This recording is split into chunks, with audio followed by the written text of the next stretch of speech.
Harris with speed at third. Here he comes. Here comes the throw. This game is over. Tonight, Luis Adelano battles fellow rookie Jonathan Neese right here on Masson.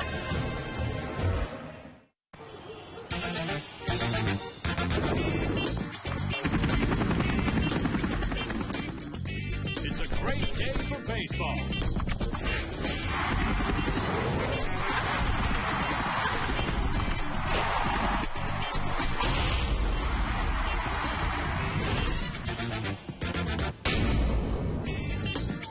It's another beautiful evening for baseball at Nationals Park in our nation's capital, and a nice night to get up close and personal and maybe get that special autograph.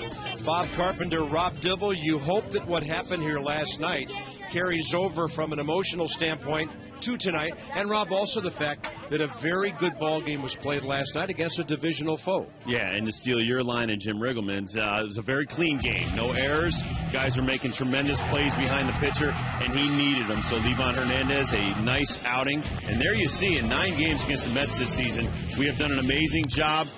You see how close these games have been contested, and that just shows you that these interdivision rivalry games mean so much to the Nationals.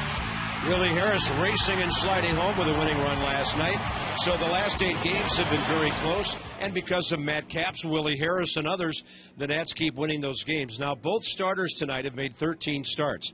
Luis Adelano looking for his 7th win. Jonathan Neese, since coming off the DL, has really been good. Been fantastic. 4-0 in the month of June. Got one of the best breaking balls in the game. So both of these young pitchers have to go out and try to stay in the game at least 7 innings to give their teams a chance tonight. And the ball clubs are wearing their 4th of July weekend caps. Nigel Morgan looked like the consummate leadoff guy, playing some good defense last night. He had a key RBI, a key bunt hit to set up the game-winning rally, and that hit right there got the Nats back even so they could go on to win.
Acura, Advance, and by Kinetic North America, providing world-class technology to our national and homeland security partners. From the Navy Yard Station right down to Half Street and to the ballpark, getting ready for a night of the Mets and the Nationals getting together for the 10th time this year. Bud Rodriguez has been outside the dugout for about 2 minutes waiting for his teammates to join them. They will in a moment. Jason Bay one of the steadiest outfielders in all of baseball. He's back in the lineup for the Mets tonight. And the Nats have beaten New York 7 of the last 8 right here. And we mentioned last night how good David Wright is hitting.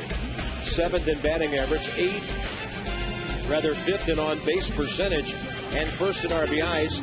And Jason Bay seems to like this place, whether he's a Pirate or whether he's a Met. He's hitting .278 and back in the lineup in the number 5 spot tonight. Luis Adelano will make his 14th start. Opponents are hitting .276 against him. Interesting numbers. You would look at some of the numbers and not figure he would be on the positive side of the winning ledger, but his ERA is on the way down. It's under 4.5 now.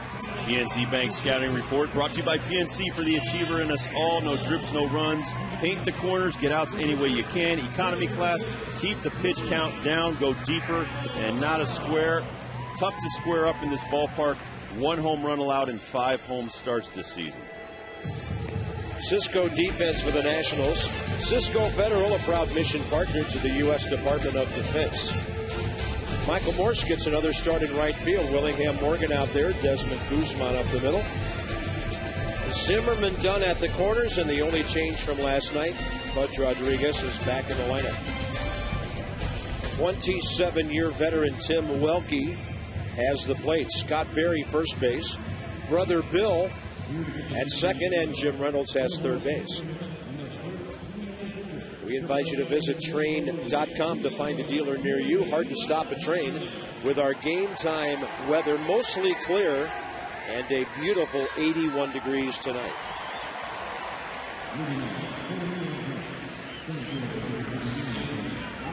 And the Nats are celebrating Black Heritage Night here at the ballpark. We salute our brothers and our sisters and hope we're going to have an outstanding ball game for them to enjoy. Here's Angel Pagan to lead off. Didn't start last night. He's batting .302. Adelano with a strike, and we're underway at 7:07.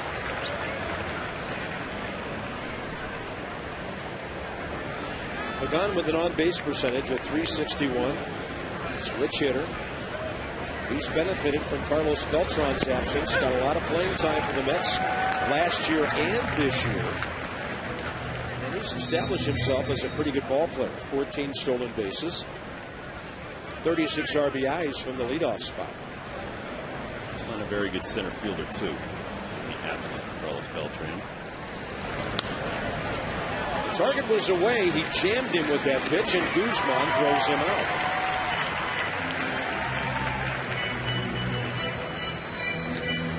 Oh, what a nice break in the weather this has been the last couple of days.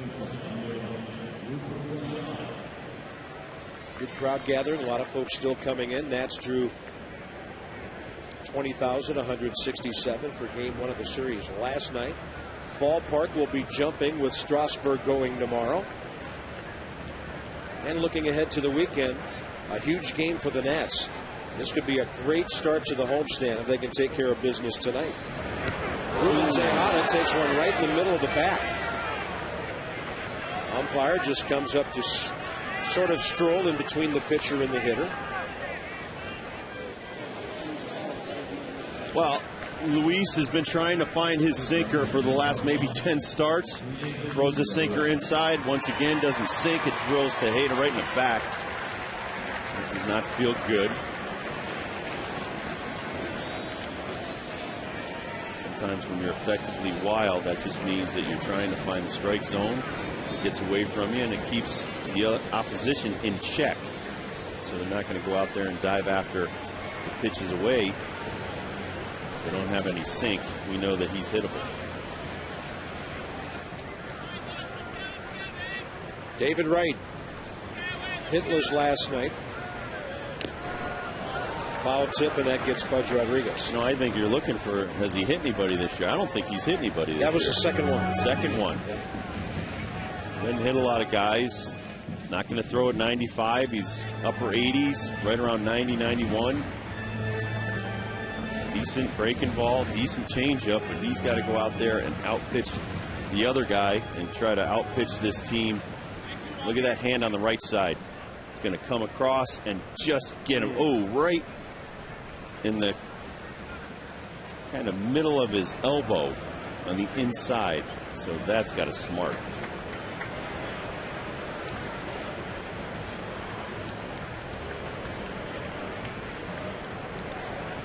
We saw that with McCann in Atlanta. He had a bare hand out front. Got hit. That's a good breaking ball.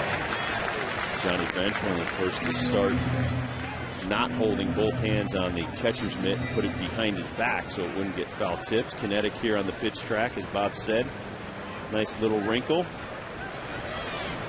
Yeah, we've seen Adelano pull out more than the sinker lately. He had a good high fastball going in his most recent start at Baltimore. He has David Wright 0-2. Gets the ground ball, but Guzman can't get to it. That was a high bouncer. Tejeda does a great job going first to third on that ball. Well, he had to be hustling hard to try to break up a double play, but the Nats never got a chance at it. Well, this is a bad 0-2 pitch. Way too much of the plate. Hit very hard back up the middle by Wright, who's in a defensive posture. And Tejeda just keeps on going. That'll bring up Ike Davis, who's 2 for 5 against Adelano this year. And the Mets have an early scoring opportunity because of the hit batter and the bouncing ball. Davis with 9 homers and 35 RBIs.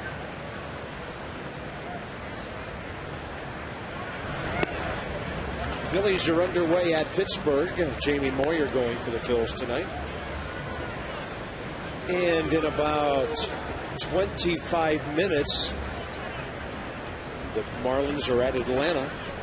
Josh Johnson and Chris Medling throwing there tonight.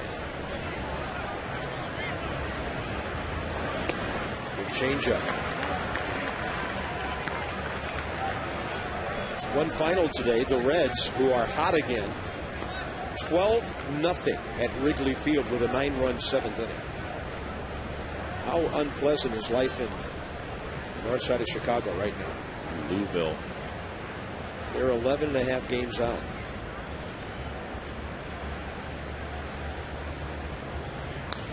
Bouncing ball right side. Guzman boots it. He'll get one. Low throw to Dunn. There was no way to turn a double play. That ball hit too softly. So the Mets take the lead on an RBI grounder by Ike Davis.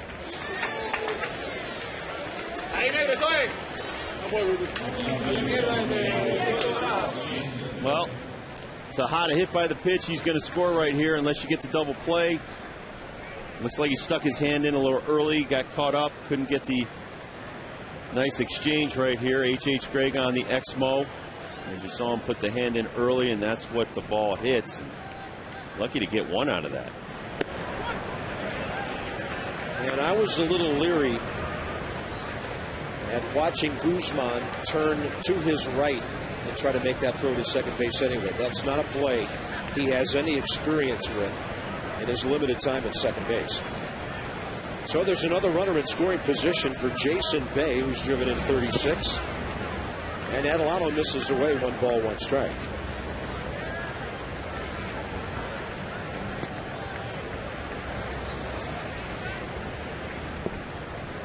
Adelano, 73 innings of pitching now.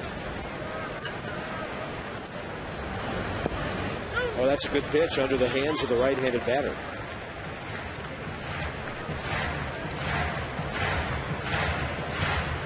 Half of the runs he gives up in the first inning because somebody mishandled the ball. Can't make that claim tonight. His hit batter led to a run. Swing and a miss, and there's that high fastball he was featuring his last time out. Mets pick up a run, and the Nats take on Jonathan Neese.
hitting .255, 12th in runs.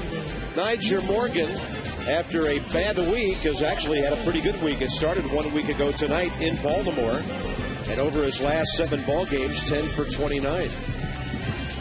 4th in the league in stolen bases. Pudge is in the lineup tonight, only changed from last night.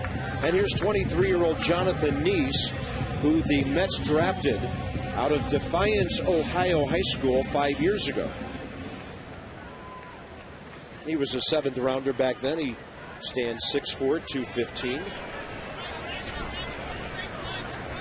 Same high school, by the way, as the Dodgers' Chad Billingsley. Nyjer Morgan with David Wright in on the grass, slaps one foul. And I noticed that Ike Davis is playing a little shallower than he usually does. He's even with the bag at first.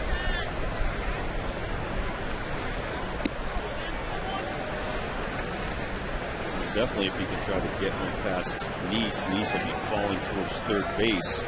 It'll be tough to recover and field his position towards first base. Nyjer won't be bunting now. The big pitch is his curveball. That's his best pitch. Very tough on lefties. 75 innings, 57 strikeouts, 27 walks. Morgan gets jammed. It's almost like a bunt over to David Wright, who drops the ball, and we'll see how they rule it. Don't tell any third baseman that a speedy runner doesn't put extra pressure on them, and they're going to give Nyjer Morgan a base hit. Well, it would have been a tough play anyway if he fields it cleanly. He doesn't. As he goes to pick it up, it's the toughest play for a third baseman to make on the run. He's got to bend over, almost circle the ball. Even have a shot. Rob, you bring up a good point, because if you don't circle behind the ball, it gives you a very acute angle you have to throw to first. Well, I mean, if you were coming straight in, it's a great point. If you're coming straight in, there's no way you could throw across your body and even be halfway accurate. So you have to almost make yourself into a big C, a backward C, and try to circle around it, grab it, and then throw it underneath your body. Our own Ryan Zimmerman does it as good as anybody that I've ever seen. Scott Brosius was another one that was amazing.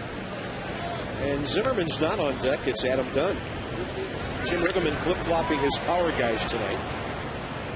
Guzman fouls one just outside the bag. And he likes to do that against left-handed starting pitching. He's done it a few times. All right, Ryan, here's how many guys are going to be on base. Here's where I want you to hit the ball. Drive in a run or two. By the way, Guzman, third best in the league of any hitter in his own ballpark at 352. It's a pretty good breaking ball. 1 and 2, backdoor variety. Only Martin Prado of the Braves and David Freese of the Cardinals are hitting better at home than Guzman. There you see that's they call it a 12-6. That one looked more like a 1-7.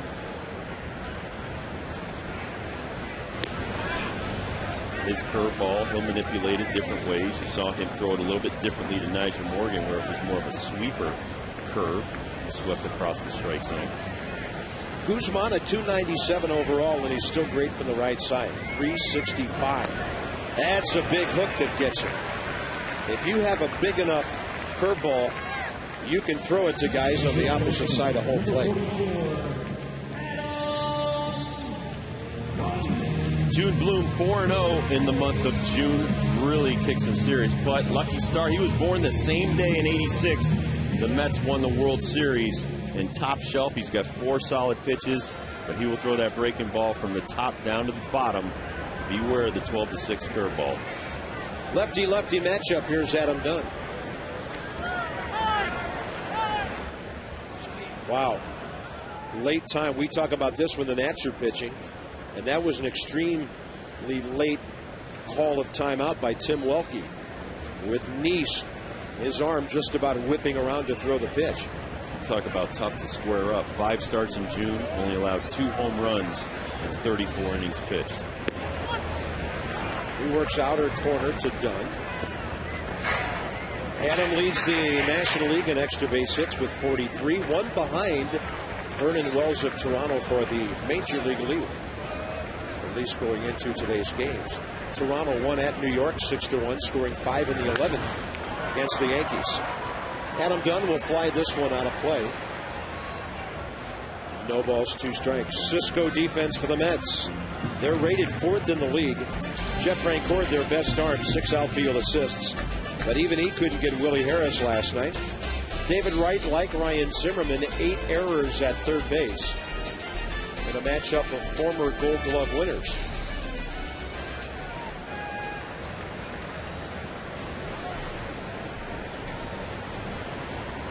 Sidearm. That was real close to being a strike. As I said, he will drop down and manipulate the curveball. We'd say this is Laredo. Like a cowboy lassoing me down. That's one up high. No swing, says Jim Reynolds down at third base. Makes his home in Defiance, Ohio. He was born in Lima, Ohio, and I've played a bunch of charity basketball games in front of the people in Lima. So hello tonight. I'm sure they remember Rob Dibble's rebounding and ball handling. Yes, kind of a dirty basketball player. That is impossible to do. I've even been kicked out of a charity basketball game.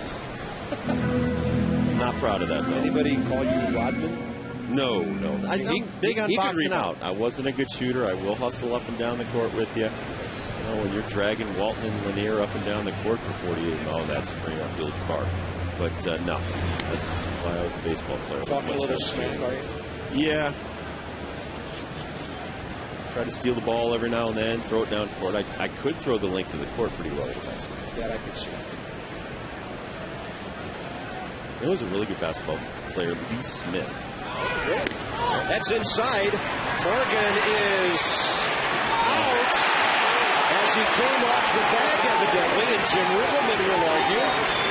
Morgan was originally safe, and then Bill Welke called him out. Well, it's not going to help to plead your case.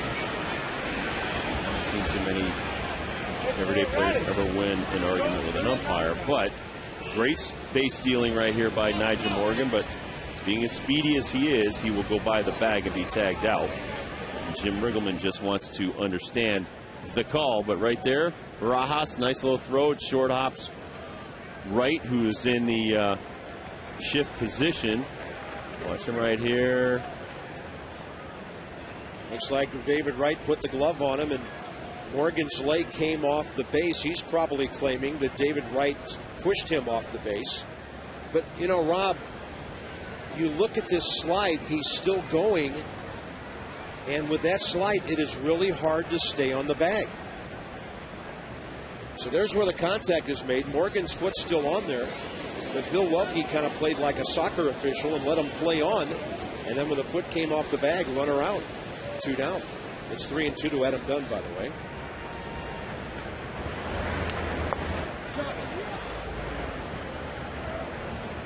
So Nigel Morgan caught for the 12th time this year in 29 attempts.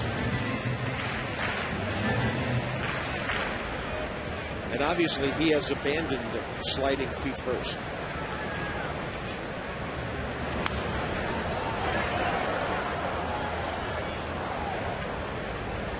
Adam Dunn's making Jonathan Neese work up to 16 pitches here with Ryan Zimmerman batting cleanup tonight.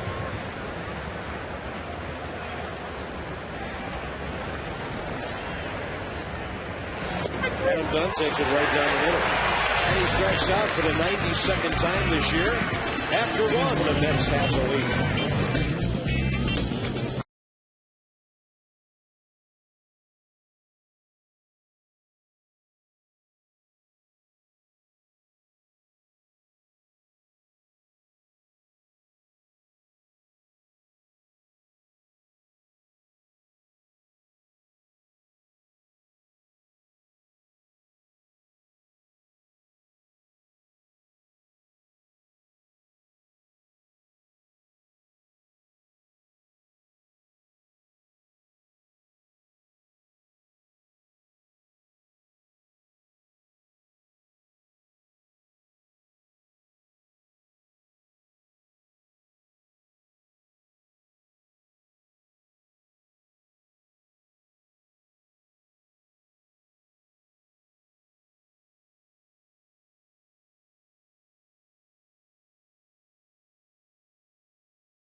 Call for the Luna Double. Get your second room of flooring free at 877-241-LUNA. And the Nats are making a bit of personnel news tonight. We've just learned that they have signed to a minor league contract El Duque, Orlando Hernandez. Rob, I know you've seen him pitch a lot over the years. Well, he's a manipulator of the greatest stature. He's deceptive with his delivery. He can throw pitches from every arm angle. He's supposedly around the age of 40 years old. I think we could get El Duque and Levo. I'm sure they're cousins. Half brothers. Half brothers. They're half brothers. Apologize. A couple of Cuban defectors and very similar styles as far as changing speeds.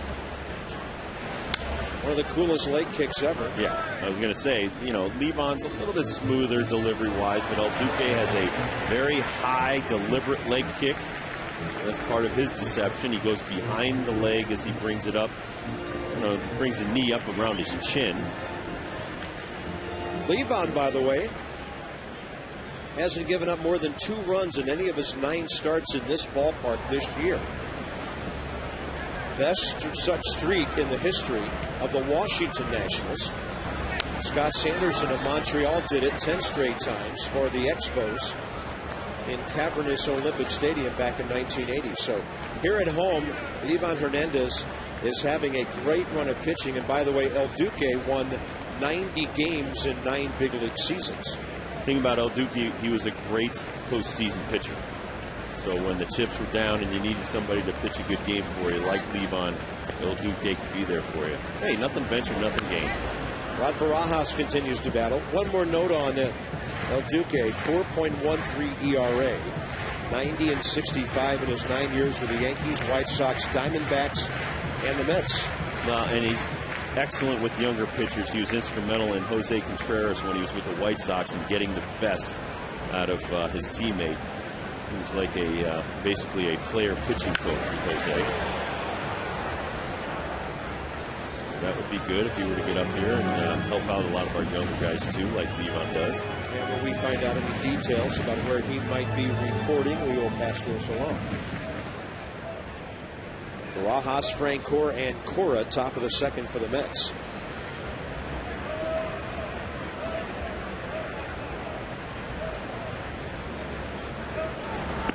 Did we mention that when the last out is made tonight for the Nationals, the 2010 season will be half over? This is ball game number 81 this evening. The Mets number 80.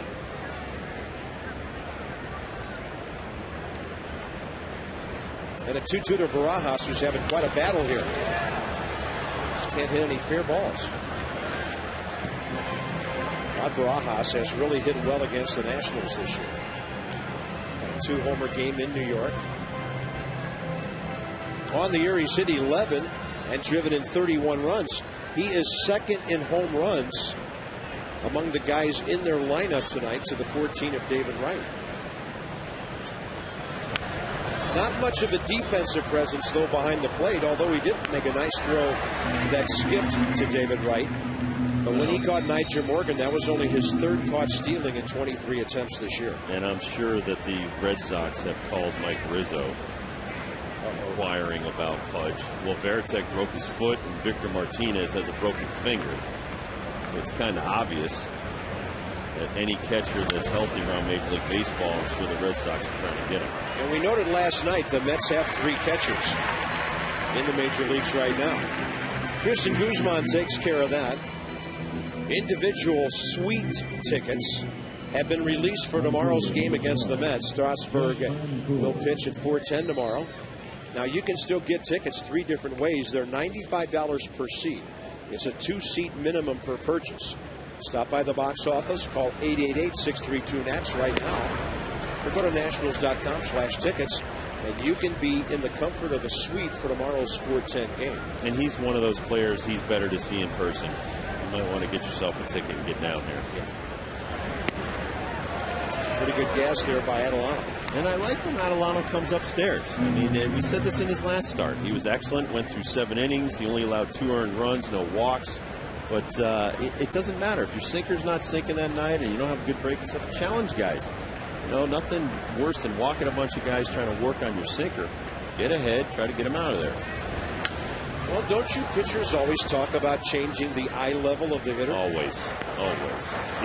If you just let them lock in on you, they're going to adjust to the speeds. But what you do to change that, pitch in, pitch out, get them leaning, then you bust them up and in. I mean, it's basically a big square, and the better you do it, the better you move it around, the more you're going to stay in the big leagues. You know, why do you think Jamie Moyer is still successful? Tom Glavine's successful. They weren't overpowering, but they could manipulate all 4 corners of the strike zone. 1-2 to Frank Cora.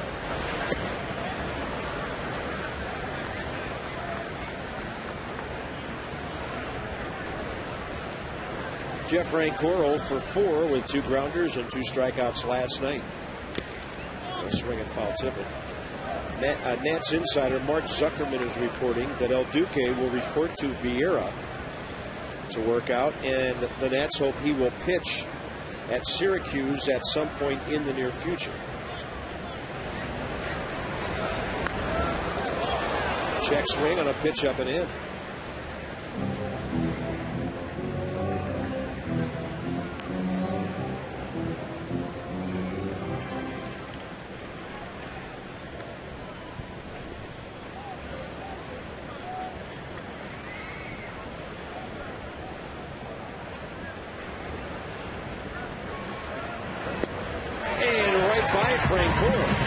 Another swinging strikeout for Luis Adelano.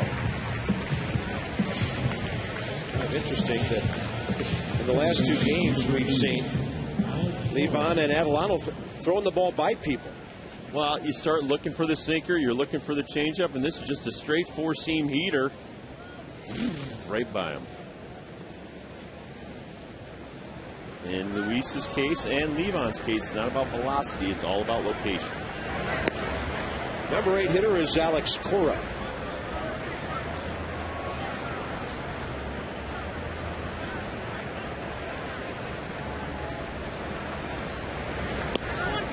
Luis working quickly. I like his work rate at the moment. He hits a Hado with 1 out in the first. We went to third on a David Wright base hit, which was really a bouncing ball that just got by Guzman. Then another ground ball got the Mets their run. This one up the middle. Guzman backhands it. Has time to plant and throw. And this game into the bottom of the second. Ryan Zimmerman, Josh Willingham, Pudge Rodriguez straight ahead.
the homestand and try to get a few wins under the belt before the All-Star break.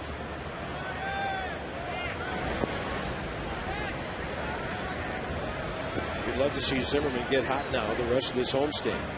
Hitting only .202 his last 20 games, with a homer and 6 RBIs during that time. This count might help, 2-0.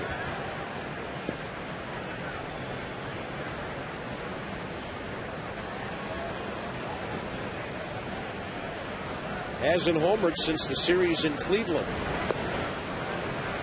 And Jonathan Neese didn't give in to him. That was a heartbreaker down and in. Well, he's got a good cut fastball, and I think that was it. Let's look at that big rainbow curve.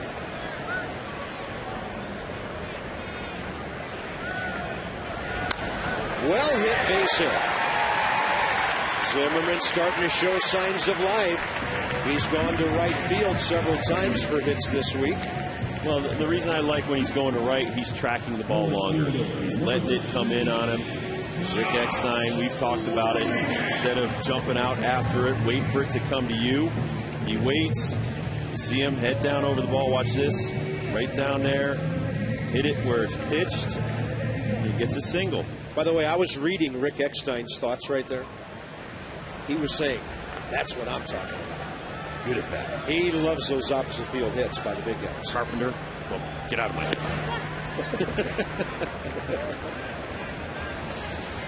Yeah, you don't want me poking around in there. Here's Josh Willingham hitting .274 with a National League third best .406 on base percentage. In our press briefing this afternoon, I asked Jim Riggleman about Josh. Not only the on-base percentage, but the fact that he's now walked 50 times this year after walking 61 times all of last season. And Jim said the great thing about that is not only Josh getting on base, but him being in a position, if he doesn't drive in a run, for somebody to drive him in, lower in the batting order. We don't often think about that, Rob, how much the guys in the middle of the order, you know, we're looking for them to drive in runs, but if they don't, they still have to find ways to get on. And that helps the guys behind them. You don't often talk about an on-base percentage of a number 5 hitter or anybody lower in the order. First Pudge batting 6th tonight. Neese will use the cutter to get inside. He tried to get inside on Ryan on just a straight fastball, and Zimmerman was able to put it to right field.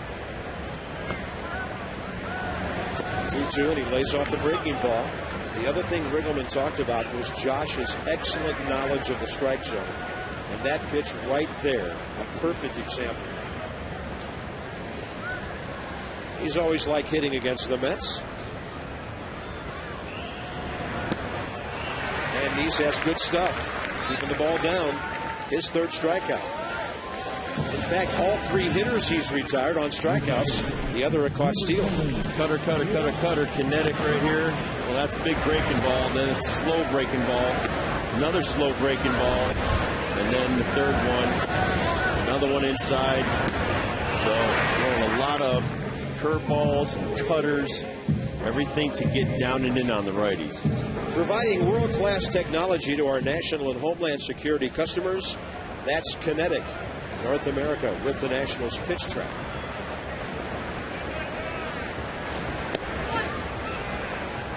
Pudge hasn't played in 2 days. He'll take a look at a pitch or two here. Needs a base hit to get back up over 300.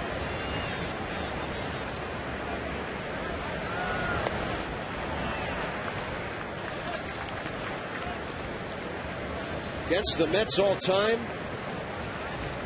Stand the man. How about that? Stand the man.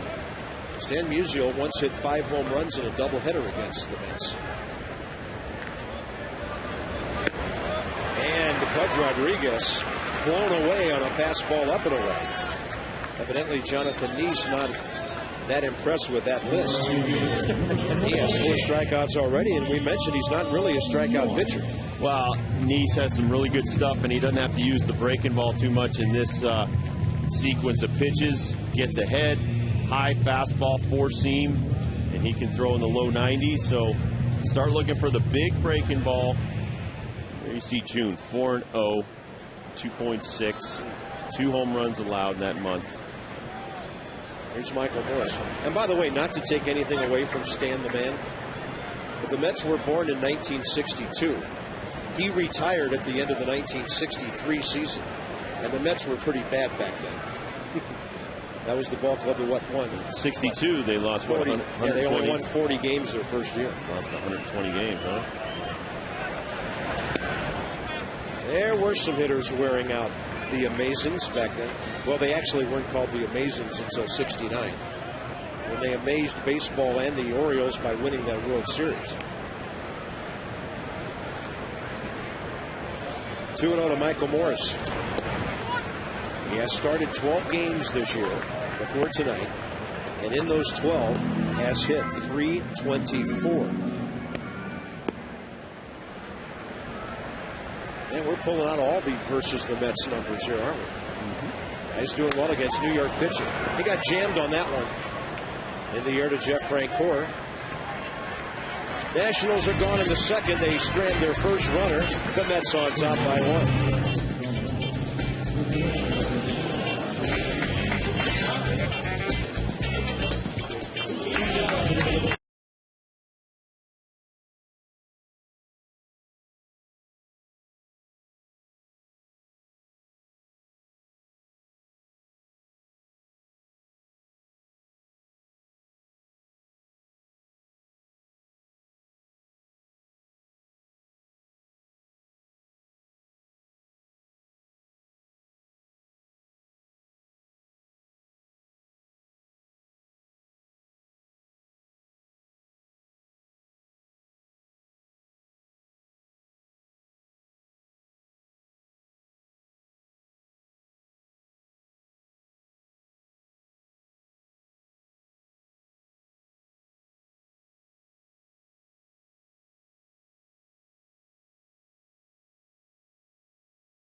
Then the Padres for 3.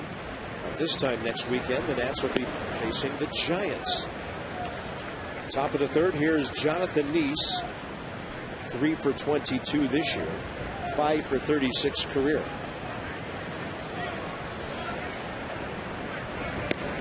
Adelano going to work, throwing strikes, 1-1. Marlins have an early run at Atlanta. They're just underway.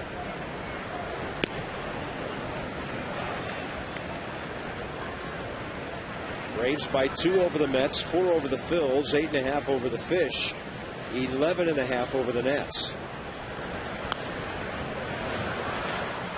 Hanley Ramirez has hit his 13th home run of the year.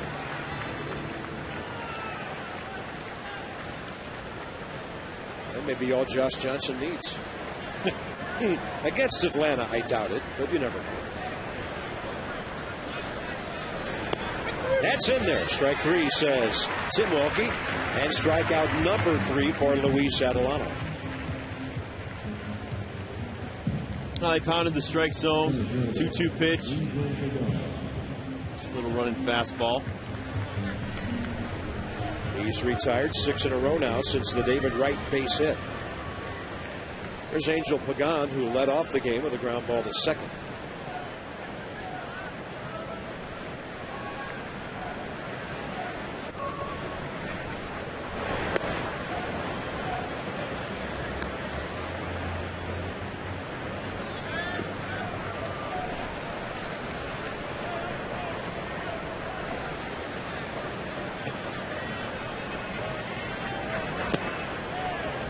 2-0.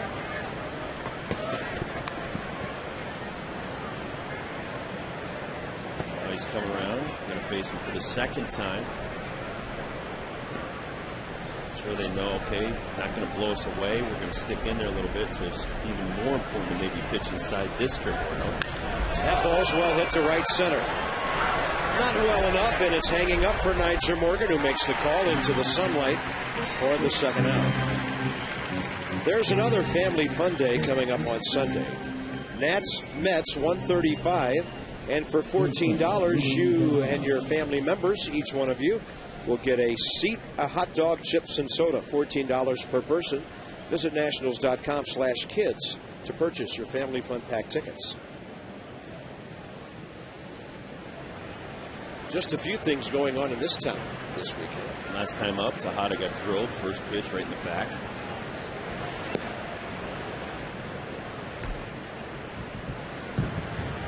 Went to third on the right base hit. Scored on the Davis ground ball.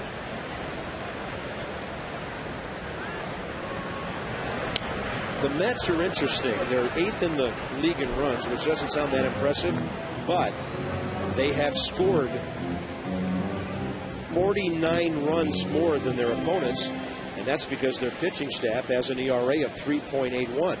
Jerry Manuel's defense catches the ball. They've only made 37 errors. So the Mets don't pound on you, but they win close games and they win low-scoring games. Last night was an exception.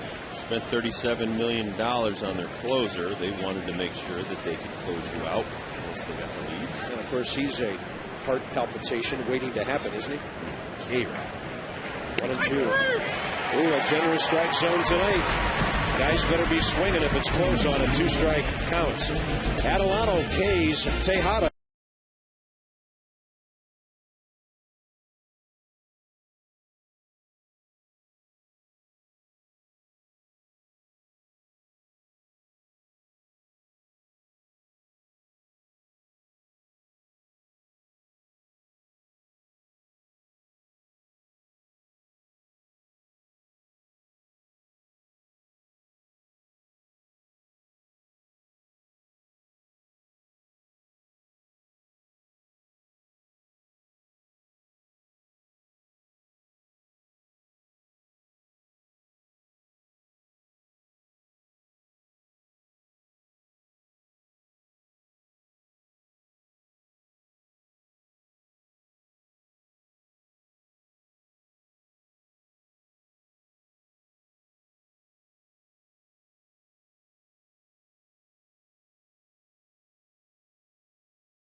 I'll take mine well done with some stadium mustard.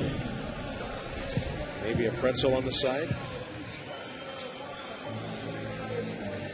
I've watched you eat hot dogs. I think you should be in that Coney Island hot dog eating contest. I can't eat as many as that guy from Japan. He's unbelievable. Kobayashi. Oh, my gosh. Yeah, Kobayashi can down him. But we have a guy here from the United States that can put down like 49 in a few minutes. And I was always taught, don't rush when you're eating. First you get an upset stomach and then you choke on hot dogs. 2-0 to Desmond. Third inning for the Nats underway. Ian taken.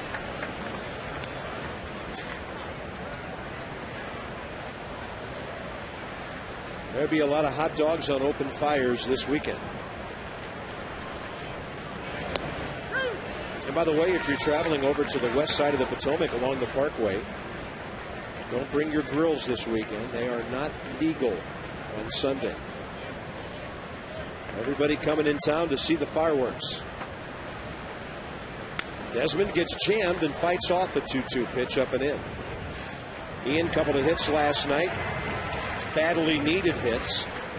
A double that almost left the ballpark in the 5th out near the bullpen. And then he went opposite field for a base hit in the 7th and scored on that big Nyjer Morgan RBI single. That's a breaking ball, and Jonathan Neese is just overmatching the Nats' right-handed batters with his breaking stuff. Somebody didn't listen to my scouting report. Great curveball. You see him snap it off right here.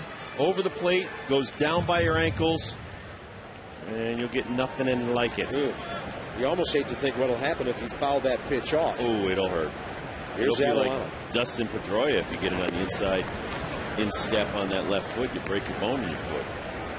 So today with Veritek going down, the Red Sox have 6 frontline players on the DL.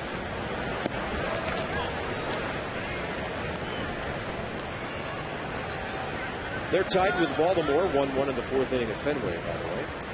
Luis Adelano 1 for 22 on the year. I was going to say, how tough is Pedroia? He was on his knees getting ground balls. So he's taking ground balls to second base on the grass, on his knees, protecting the broken foot. That's not a guy that wants to sit down too long.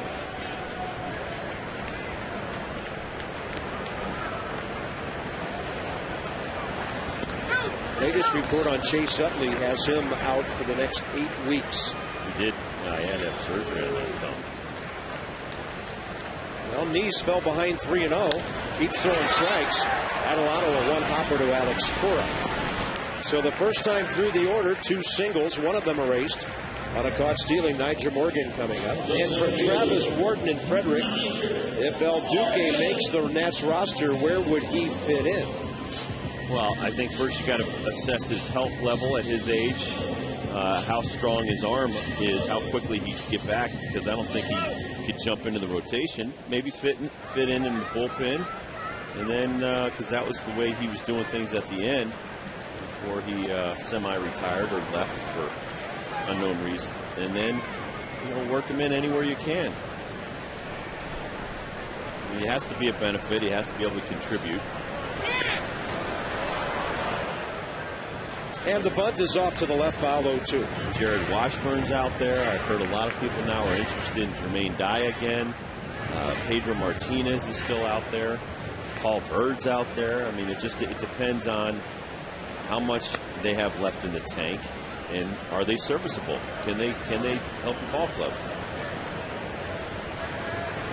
Front door breaking ball, and he just didn't miss with it. That thing looked like it had some backup to it, which is unusual for a left-hander. Guzman awaits. Yeah, but I remember growing up, most lefties that I faced always had kind of a natural curveball. And Nyjer Morgan is 2 for 2.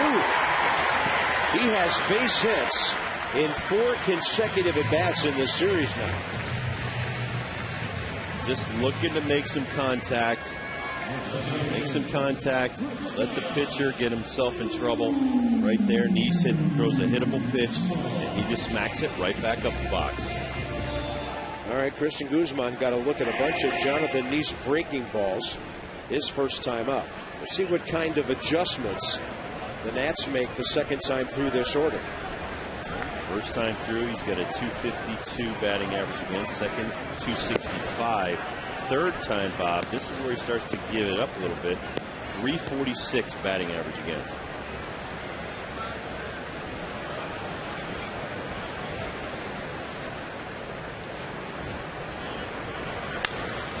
And a bounce it is short. Easy for Tejada to Cora. The Nats are gone in the 3rd. They've had 3 hits. The Mets lead 1-0.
Kicking ball, so Adelano, Nice.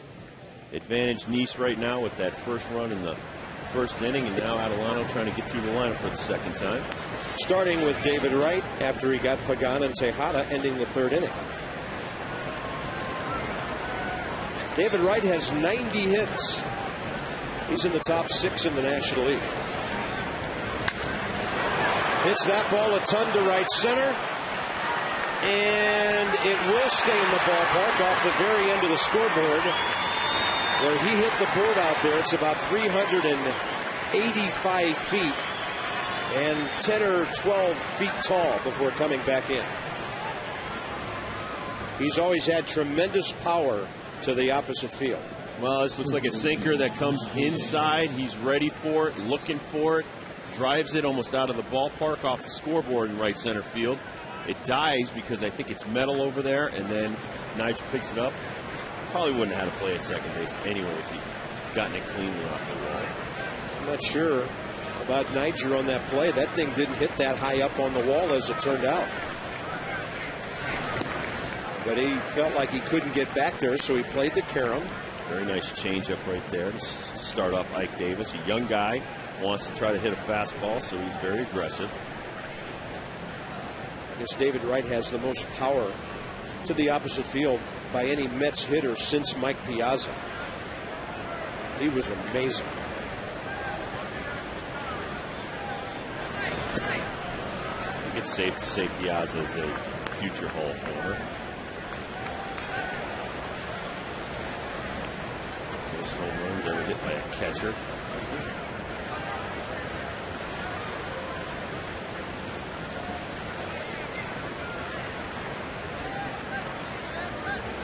Bad for a 62nd favorite to the family draft pick.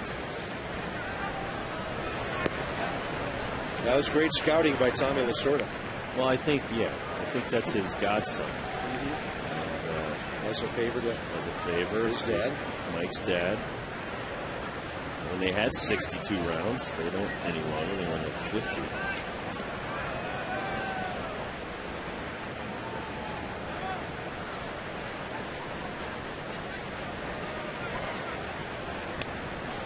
What round was Rob Dibble? Rob Dibble was an 11th round pick out of high school and then a first round pick after 1 year at college. 74th, I think, overall. Nice. Beautiful evening here on South Capitol Street. Bob, Rob, and Debbie, we've got the Masson home crew gathered for this weekend series here on Masson 2 HD. And the Mets lead 1-0. They're threatening to double that here in the fourth. That was only their second hit, both of them by David Wright, who's a very good base runner. 3-2. And that's the type of pitch right there that a catcher, including a Pudge Rodriguez, that's where you're overextended and you can hurt your shoulder. Watch this pitch right here. He's set up on the outer half. He throws it back on the inner. You see how he has to reach across and catch that? What they call stingers. Inside again. He went off speed there. And the Mets have 2 on, nobody out. You got to let it go. You got to be convicted in what you're going to throw. And it almost looked like he's trying to aim the ball on that last pitch.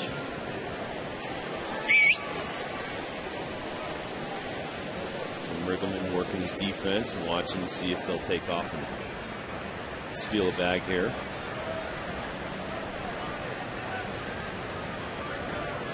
Here's Jason Bay, who struck out swinging first time.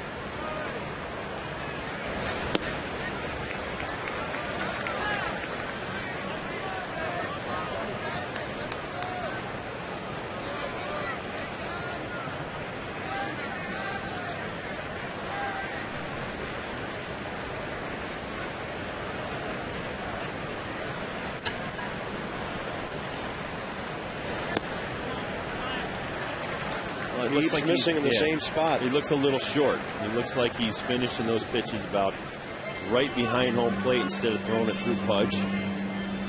Nobody's going to bite at those because they can't hit it. So Jason Bay and Frank Coor and these guys are just going to stand there. Going to bring it up a little bit. Ike Davis, young hitter. Guy you want to challenge. Dangerous pitch to a guy who drove in 119 runs for Boston last year. Mets signed him to a 4-year, $66 million deal. Hasn't given them much power yet, and the RBI total is so-so. He gets a high strike, and the count's 2-1. Well, and he came into some tough circumstances, having to follow in the footsteps of one Manuel Ramirez. So Manny Ramirez went to Los Angeles. He had to come in. He did a great job for 2 years. A little over a year and a half. Breaking ball. It's missing. You don't really want to be the guy that has to follow a really good player, good manager, etc. Rod Barajas is next. How many men on base when he bats? How about all 3 bases occupied? Nobody out, and Adelano keeps missing to that low outside location to right-handers. Steve McCatty will make a little trip out there to discuss exactly what's going on and why he's coming up short of reaching Pudge Rodriguez in the strike zone. Would you like to follow in Bobby Cox's footsteps? That's going to be a tall order for anybody in Atlanta. Absolutely, or Joe Torre, even if Mattingly gets it out in Los Angeles someday. I mean, you got to follow in a great manager's footsteps.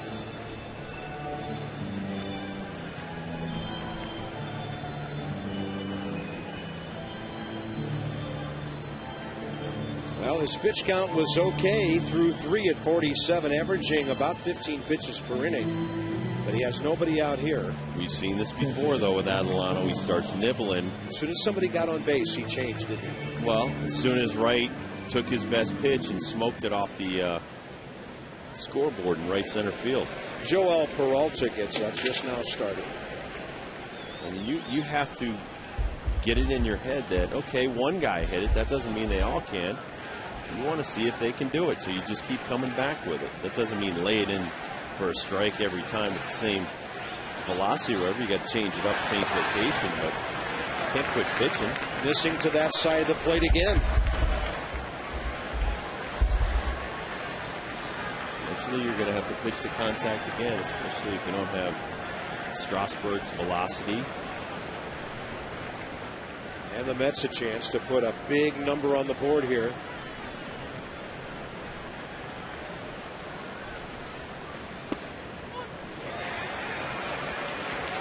Well, this is not a good stat. For us, anyway. Rod Barajas 0 for 5 with the bases loaded this year. Yeah, you don't like that, man. Yeah, he's due. You don't want that. I just want to duly noted I did not bring up that stat. I was handed the stat.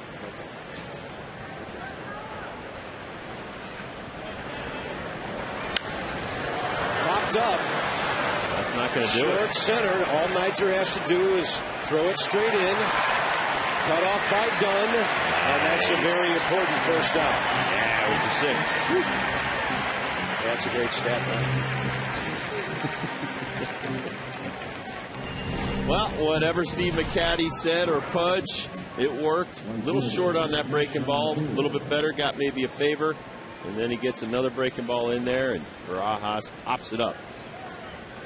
That's not going to get it done. Next up, the free swinging Jeff Francoeur. Now, this at bat might ride on what happens on the first pitch. Because if you get ahead of this guy, advantage pitcher. But if you fall behind, he can kill you. Well, you know this guy's a bad ball, fastball hitter. He likes the ball where you don't want to throw the ball. So you want to throw something off speed and just roll over a slider for a strike.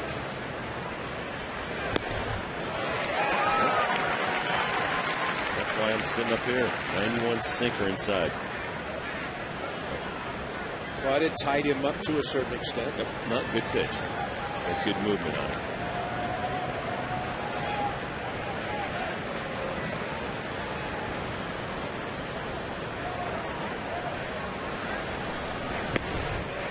There's the four-seamer. And we're liking that a lot more lately. Not nibbling here on Francoeur. He's going to come with the cheese after the good sinker. So two-seam to four-seam. Not many guys are very good after it's 0-2.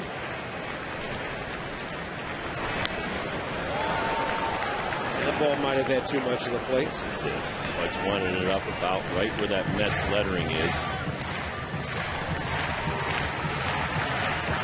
Third base Wright, who doubled. Second base Davis. First base Bay. They both walked. Barajas has flied out shallow center. Pudge wants it up. It's okay.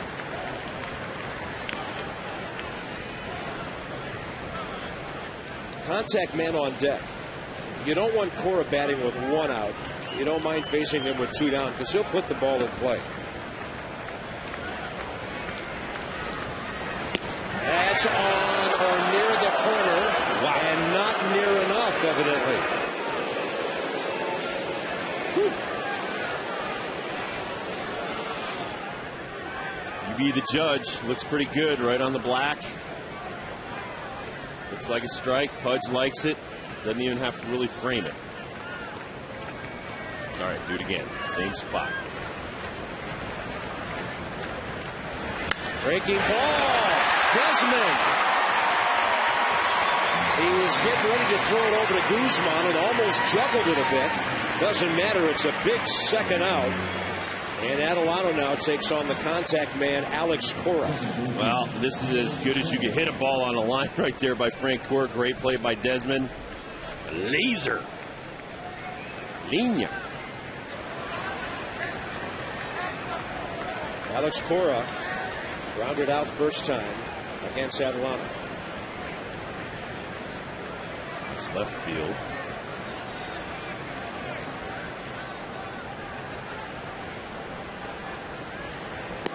Good sinker over first strike. Now he's starting to feel that pitch.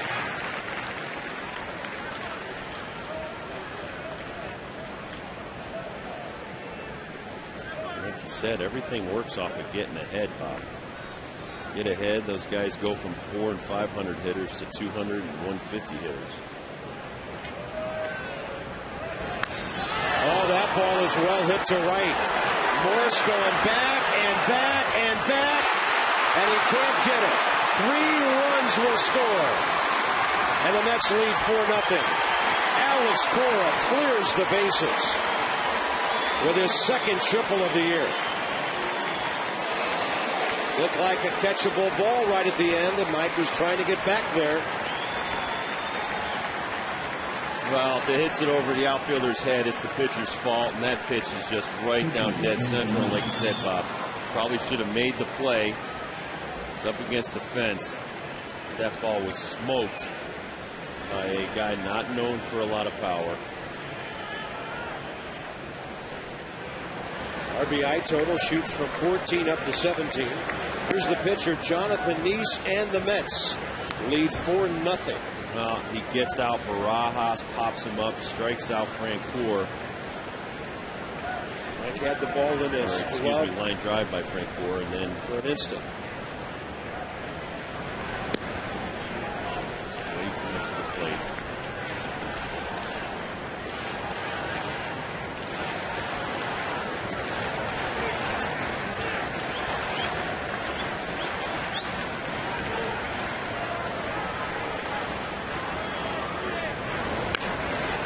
Jonathan Neese will make it 5-0. He's digging for 2. How about the 8 and 9 hitters tripling and doubling, and 4 runs as a result. You see that sinker not sink. We talked about it. If it's not working, go to another pitch. And Neese waiting for the sinker, and that's going to do it for Adelano. He was 1 pitch away from being out of this inning and probably sticking around for a while. And now he's gone after 3 2/3. 2 walks in this inning, 2 doubles, a triple, and the Nats starter is gone. Mets starter has a big lead.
The runner at second base. 74 pitches to get 11 outs. Really self-destructed on the 8-9 hitters this year.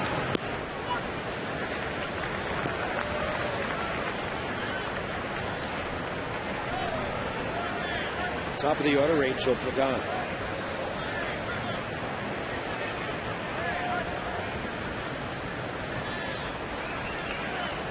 I did hear you say Jim Riggleman said Ross Detweiler is closest to coming back.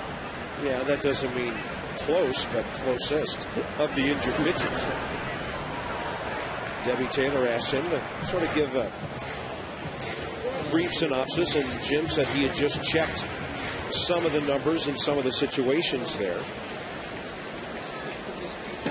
Debbie, how about more on your conversation with the manager? Well, he said that Detweiler did throw yesterday. You know, he gave up a few runs and 5 hits, but Mike Rizzo said that the team was pleased with his physical performance. So he felt good, and that's some progress. And also, Jordan Zimmerman is going to throw tomorrow for Potomac. He's scheduled to throw either 2 innings or throw 35 pitches. And then Chim-Ning Wang is another guy that's still out there on the radar. He threw live batting practice today, and he felt good, but no timetable set for him. And Mike Rizzo said today, too, that he had a shoulder surgery that was more of a football surgery. Drew Brees had it done, so it's really hard to gauge what his schedule for returning is going to be, Bob. Anything about Jason Marquis? No, nothing with Jason really new. You know, they are just waiting to hear more about him. All right, Debbie, thanks for the update. The Mets put a 4 spot on the board in the 4th and lead 5-0. Done coming up.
Chubby Checker? I don't know. That would be an insult to Chubby. Here's the bottom of the 4th with Adam Dunn leading off. Some treats on a Friday night at the ballpark, and it's outside. Now the focus is on, can the Nats do anything with Jonathan Neese? Interesting, David Wright is not playing where he usually does on the shift. With the bases empty and the Nats down by 5, maybe the Mets are thinking, and now he goes to his other position. I thought maybe the Mets were thinking he might just be trying to get a base hit to get some base running action going. Or maybe he was slow getting over to second base. David Wright's actually the guy who tagged out Major Morgan on that attempted steal back in the 1st inning. The Nats haven't had anybody beyond first base since. Try to chip away right here. Get something going. Scratch out a hit to left field. Did he go? No, says Jim Reynolds. 2-2.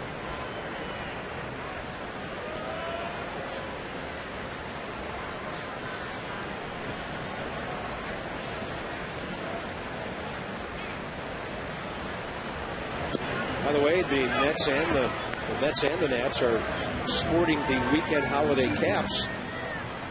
Come to the ballpark tomorrow. First 20,000 will get ball caps, just like the one the Nats are wearing. That'll be tomorrow. 3-2 to Dunn and a half swing. Stays alive. Masson HD is presenting those ball caps tomorrow. Ryan Zimmerman next, and then Josh Willingham. A lot of good seats still available for tomorrow's game. Adam Dunn gone. 93rd strikeout of the year, and that's number 6 tonight for Jonathan Neese. Hollywood Casino and Charlestown Races brings you the National League leaders. And we're talking about go-ahead RBIs, the clutch guys in the league. 112 table games, over 5,000 slots await at Hollywood Casino at Charlestown Races in West Virginia.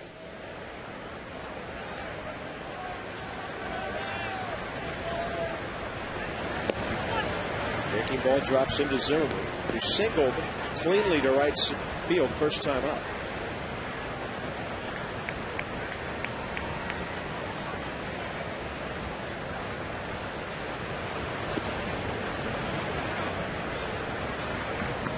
Phillies are trailing 2-0 at Pittsburgh. Jamie Moyer and Ross Ohlendorf in that ball game. And the Florida-Atlanta games in the bottom of the third. Marlins at Atlanta leading 1-0. A Hanley Ramirez first inning home run. A little action in Arizona. A.J. Hinch fired as the manager. Josh Burns, the general manager, was fired. There's speculation that Kevin Towers, the former San Diego GM, may end up in Phoenix. Well, former left-handed pitcher Jerry DiPoto is acting general manager right now. Kirk Gibson, new manager. By the way, Jerry DiPoto went to Arizona several years ago to work in their front office while passing up a broadcasting job with the Colorado Rockies, who he had pitched for, and he had also worked in player personnel for them. And a lot of people consider Jerry DiPoto a rising star in baseball in the front office. That'll be interesting to see. With an Arizona ball club that's really struggling, and the A.J. Hinch era did not last long. Willingham lines one by David Wright. And the Nationals have one hit in each of the first 4 innings. All singles. One runner lost in second. The other guy stranded. And it's up to Pudge Rodriguez to keep it going. The hammer gets one on the inner half. We know what he likes. He likes it center or in, and he nails it down the left field line. Jim Riggleman on my radio show this morning said that if he was a general manager, he would not hire a manager that did not have previous managerial experience. And he said that he really likes what Hall of Famer Ryan Sandberg is doing. So Ryan Sandberg has chosen to go ride the buses down in the minor leagues. And a lot of guys won't do that. Nope. A lot of guys want to just come right out of, say, management or off the field and right into the dugout, and it doesn't work that way. Well, and that's been discussed up in Baltimore. I mean, everybody loves Rick Dempsey. But there are guys out there who have managed at this level, and Rick has not. That'll be an interesting situation to keep track of, and getting into the part of the season where some ball clubs are not getting it done and they're making changes. Quickly 0-2 to Rodriguez, who struck out first time. There's that sidearm frisbee. 8 strikeouts of the 12 men Jonathan Neese has retired.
one pitch away, and then he just started throwing some hittable pitches. Gives up that triple to Cora. Just the number 8 guy in the batting order. Oh, that hurt. Yep. So walks kill you. You talk about it all the time. I couldn't agree more. We used to have in Nashville when I was with the Sounds, they had a little deal where, you know, if you walked a guy and you were the opposing team, they would have a ghost come across the scoreboard. The Hawks will haunt. A lot of times they do. They come back to haunt you and they score. Ruben Tejada unable to stop his swing. 1 ball, 1 strike. 5th inning underway. But yeah, I mean, he looked great, but then he started to nibble. And we've noticed that. He cannot nibble. He's got to attack the strike zone, even if it's with 4-seam fastballs. He seems to be effective with those. Big breaking ball from Peralta. I can see how this guy had 20 saves in Syracuse. Nasty stuff. Yeah, he does.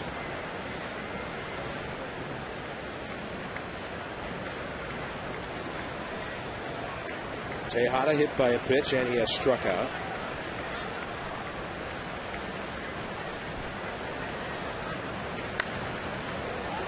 And this ball drifting toward the seats. No room for Michael Morse. I like the fire by Peralta. Joel has a lot of fire when he gets out there, very intense. He doesn't want to miss this chance or pass it up. He wants to give it everything he's got here. How many calories does this have? 0. 0? We're into healthy drinks up here. That's a half swing. Now Peralta has to get to the bag. Receives it from Adam Dunn. Does a little footwork to get out of the way. Every Thursday, Friday, and Saturday, Miller Lite Party Night at Nationals Park. Get a scoreboard pavilion seat and a drink voucher for $20, 22 prime games. Make sure to come early for the pregame happy hour at the Miller Lite Scoreboard Walk Bar, featuring $5 beers. And there are lots of fans enjoying a beautiful Friday night out there, if they're not looking at the scoreboard at the moment. And here's David Wright, 2 for 2. And by the All-Star break, David Wright has a chance to have 100 hits. He's at 91. He's at 92. Did that ball go over Desmond's glove or past? I thought it went to the side. Desmond's glove. What if it had some hook on it? Out jumped it. That was over. Well, maybe not. By the time he jumped up, it looked like it went by his webbing. That ball might have been moving away from it.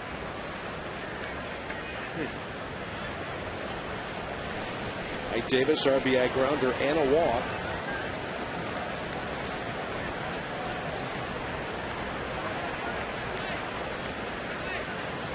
Mets have only out-hit the Nationals 5-4. But they have had 3 men score who did not hit their way on base.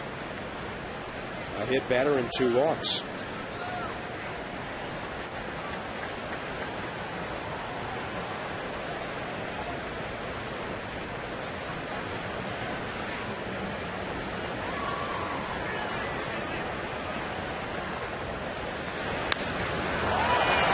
To center. Plenty of room for Niger in front of the track. Right tag, and David goes back and tags. Good base running. He gets to second base with 2 outs, or he could score on a single. Very heads-up play. Well, it's all about reading the outfielder and then having the energy to do that. The most homers versus the Mets all time. Mike Schmidt, Willie Stargell, Hank Aaron, Chipper Jones. I would have to say, Schmitty. I'm going to take Chipper, just because since divisional play was made into the unbalanced schedule several years ago, the teams in the division play more games against each other than they did before. Michael Morse took him a while to find that thing, and he does. Jason Bay's gone. Halfway through the ball game, Mets 5, Nats nothing.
And he told me he has to tip his cap to Jose Martinez, one of the batting practice coaches who works countless hours with him in the cages, and it does pay off, Bob. Well, it's all about, it's like being a student. You do better on your test the more you study and the more you prepare. And that's what these guys are doing when they don't play every day. They're studying. They want to be ready when the bell rings and that exam starts. And tonight, here's at bat number 2. He flied to right his first time. Rips that one foul.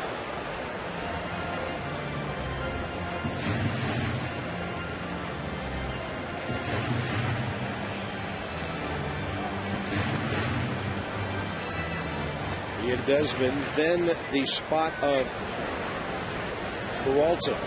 Down 5. Will Jim Riggleman let him keep pitching? Maybe if a couple of guys get on base, Jim has to roll the dice, pinch hit, and then get the bullpen going again.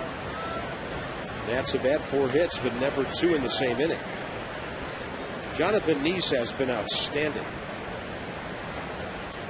By the way, Hank Aaron never faced the Mets.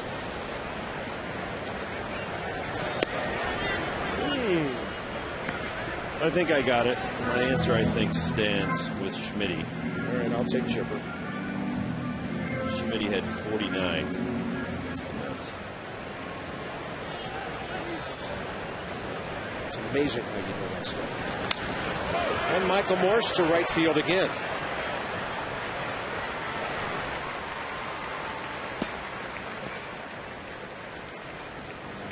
The Mets can thank interleague play, where they went 13-5 to their recent resurgence. One of only 2 National League clubs in that top 5 since a week before Memorial Day. The Mets have done that by winning their home games. They've won 28 out of 40 at home. They're 7 under 500 on the road. In fact, the only division they have a winning record against is the West, 9-6. Good thing that ball went foul. That was a real hard bunt by Ian Desmond.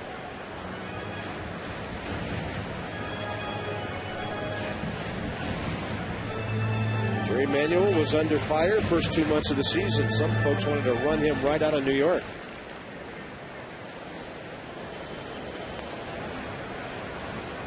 By the way, there's a 1,000 career hitter on deck.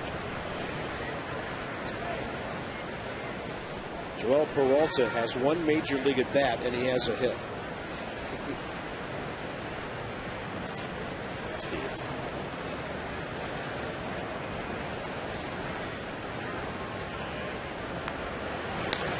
Desmond slaps one down the right field line. That's his 2nd consecutive hit to the other side of the field. He's digging, and Pat Listash stopped him. You can't get thrown out when you're down by 5. No, but he did the right thing. He was coming around second. That was a great job by Ian. You pick up the third base coach, and he was flying until he's told to stop. Very nice job. Good hustle. Ian Desmond had an opposite field base hit last night, so he has hits in 3 of his last 5 at-bats. Well, he sticks in there, and he shortens up and just drives it where it was thrown on the outer half. And now watch this hustle. He is going. Now pick up your third base coach. Hold up, hold up, hold up. Nice job. Textbook base running. Once he left the first base bag, he wasn't ball watching. Peralta was showing bunt, but you really don't need to bunt here. Let him swing away, try to drive in a run. Only 1 out. He'd still have Niger Morgan next, and he's 2 for 2. And the pitcher might fiddle around and walk him. You never know. Morgan has an infield hit in the first and a clean single up the middle in the third.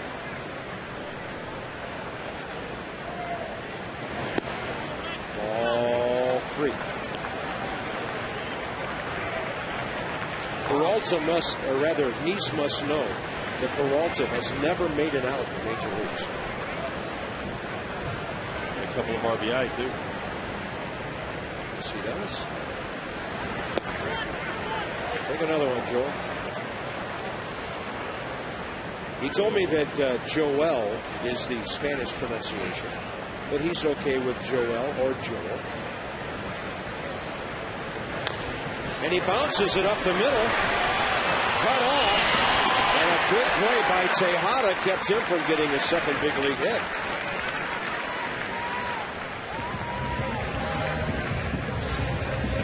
And it'll be up to Nigel Morgan with 2 outs. Neese did a good job here. 3-0 on the pitcher. Comes back, gets him. Big hopper up the middle. And this is just a fantastic play. Going to his left. Nice job on defense here. Tejada showing some great range. Exmo will give him even more credit. Look at the spin of the ball. Look at Cora right there. Picking him up. Getting a nice grip on the ball. We had a little extra time because a pitcher was running, but Peralta gave him a little bit of a challenge. Yeah, he was hustling all the way. Good job.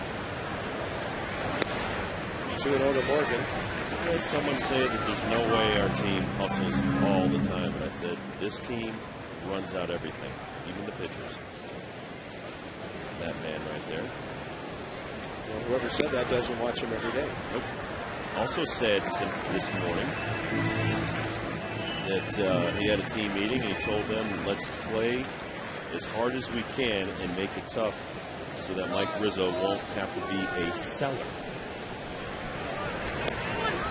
Trade guys off the team.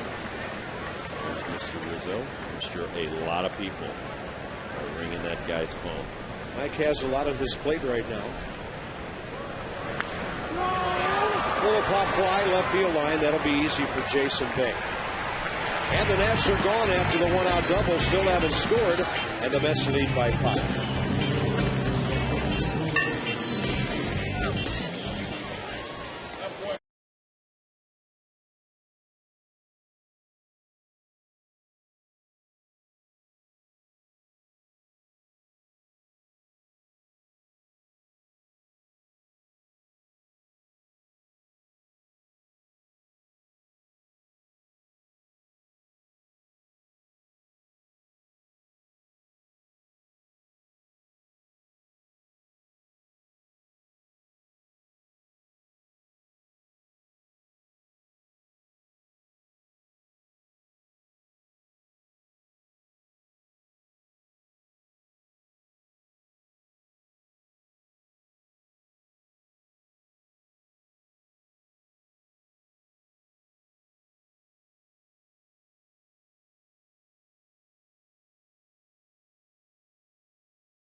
Mike Schmidt, 49 home runs against the Mets.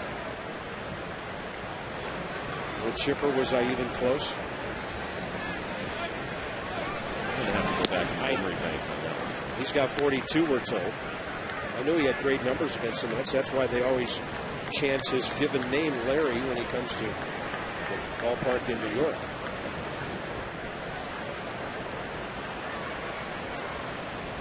Peralta has retired for the 5 hitters he's faced. Big breaking ball that overmatches Barajas. The count 0-2. How many famous Larrys can you name? Larry Bird, Larry Chipper Jones. Great curveball right here by Peralta. Larry Walker.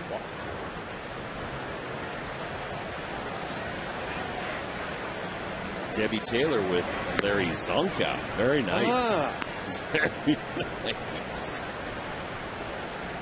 I played with a guy named Larry Lubers. And in fact, he gave up one of the home runs in the Mark Witten game. Well, before Witten hit that night, huh? Oh, yeah. And I was the cherry on the top of the field. How about our buddy from the Phillies, Larry Anderson?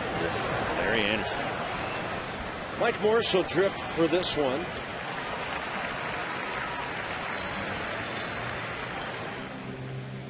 Here's the Mets box score. How about Nick Johnson's uncle? Larry Bowa. Larry Bowa. When I was in the minor leagues doing baseball, we used to play a game every night.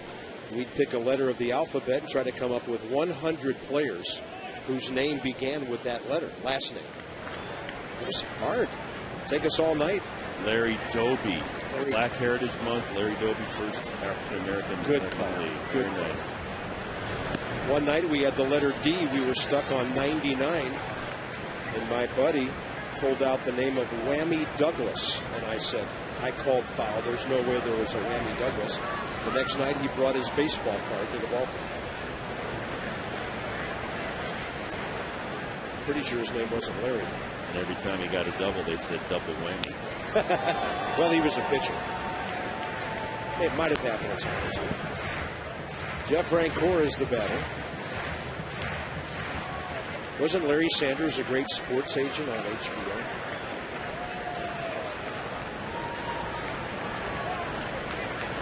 Well, he was a talk show host. I'm thinking of Arliss, who we had in the booth here a couple of years ago.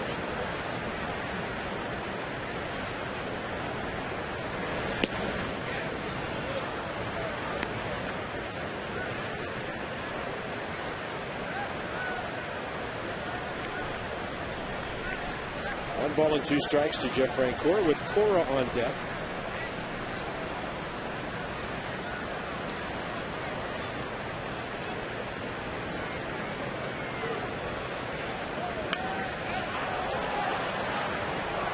Was it Larry Linville?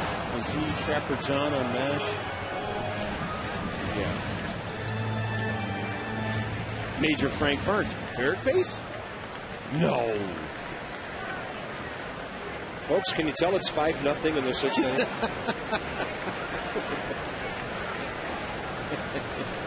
Rob Dibble switching to entertainment mode here. It's okay. Joel Peralta needs to keep getting outs and let Guzman, Dunn, and Zimmerman come up in the bottom of this inning. And Jeff Rancour will just reach out, get the big part of the bat on that, and get a base hit. He's the one who scorched that line drive to Ian Desmond 2 innings ago when the Nats thought they had a chance to get out of that fourth inning. Well, he saw a lot of breaking balls, and when you're standing in the on-deck circle and you see a guy is pounding the outside part of the plate with breaking balls, and he starts doing it to you, the only thing you can really do is stick the bat out and try to make contact. That's exactly what he did. Not the worst thing in the world. He's one of their big power guys. This is the man with the biggest blow of the night, the triple that cleared the bases.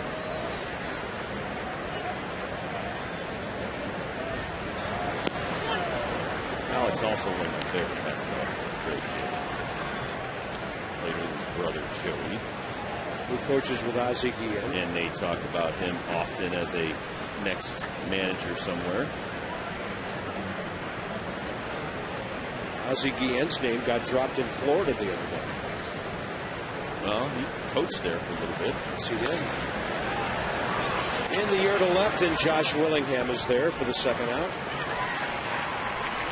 And that'll bring up Jonathan Neese, who's having a fantastic night on the mound during our copyrighted telecast presented by authority of the Washington Nationals, and may not be reproduced or retransmitted in any form, and the accounts and descriptions of this game may not be disseminated without the express written consent of the Washington Nationals. And Jonathan Neese has an RBI double that put a capper on that 4-run fourth by the Mets after they scored a single run on first.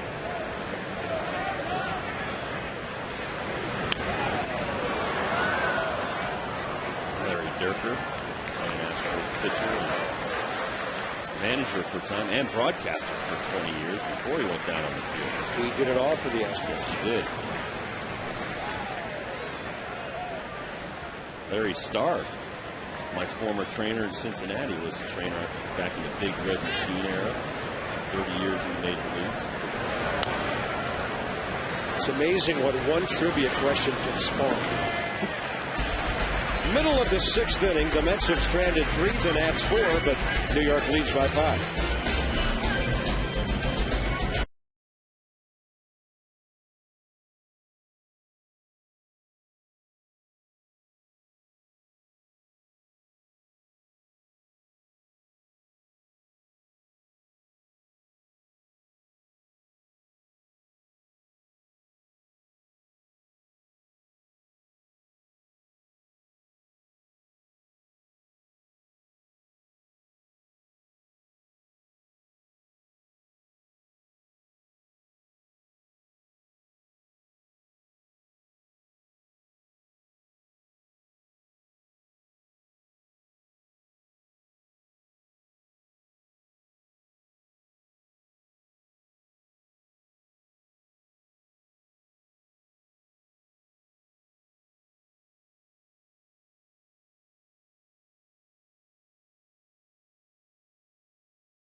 And if anybody knows where the captain is, please give him a call. The water taxi. You can take it from the ballpark down to Alexandria, down toward Old Town. Here's our game summary after 5.5. David Wright, 3 hits. He's having a big night. He has scored a run. Alex Cora, the big blow of the game, off the scoreboard, drove in 3 back in the 4th. Jonathan Neese, 23 years old, out of Ohio. Great curveball. There you see it on the side, right on the seam. Throwing a lot of them to the righties, a career high in strikeouts tonight. Was 4-0 in the month of June. That looked like a knuckleball right there. He did have a pair of 7 strikeout games this year. At home against the Cubs and at Philadelphia.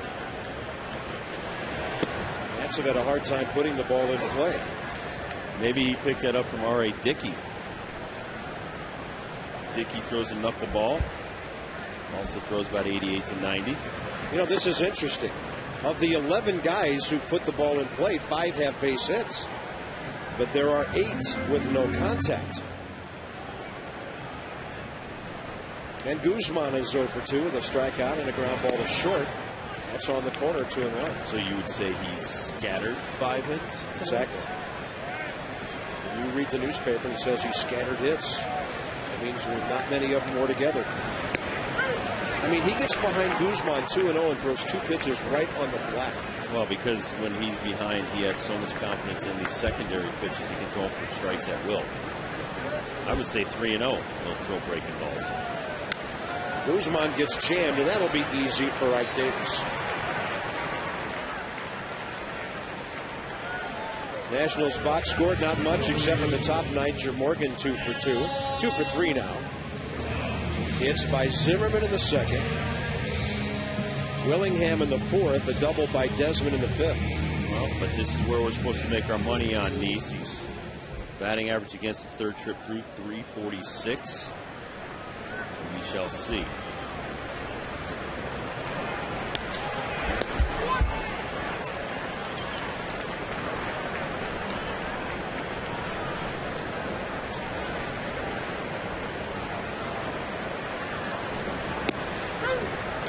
Front door breaking ball.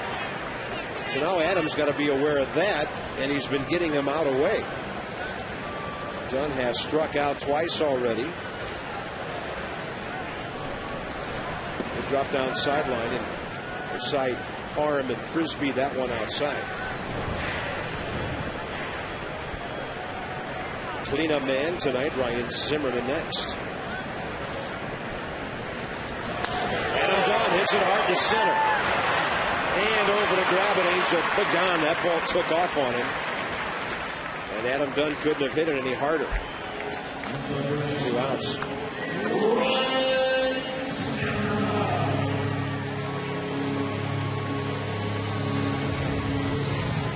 Did Larry the Cable Guy ever play baseball? I don't know, but Larry King, we forgot him. Larry Brown. Larry Little, very good tackle.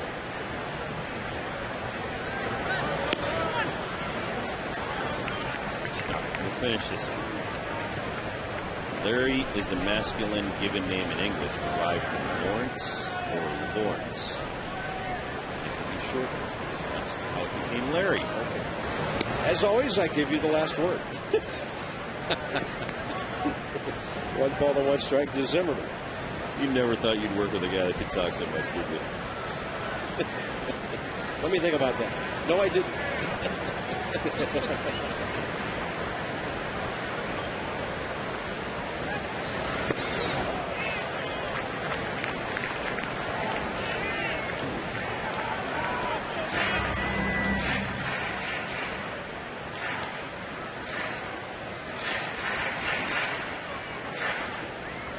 Nationals have not gone in order tonight, but Nice has kept them from threatening to score.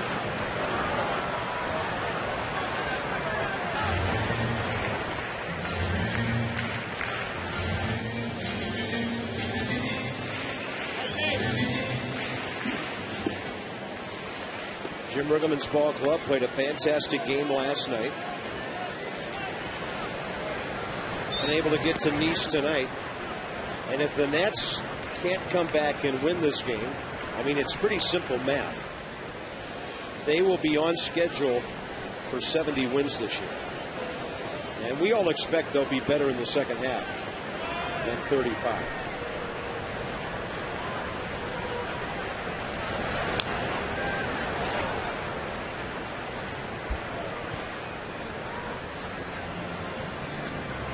Nothing changing in the games involving the rest of the East. The Phillies are batting in the top of the 7th, still trailing Ross Ollendorf and the Pirates 2-0. Something has just changed. The Braves just got a run in the 5th at home, and they tied the Marlins at 1. Josh Johnson and Chris Medland. And Zimmerman at 2, Hopper to Tejada. The Nats will go in order for the first time. Through 6. It's all Jonathan Nice in a 5-0 game.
1 o'clock with Nats Extra. It'll be the finale of this 4-game series.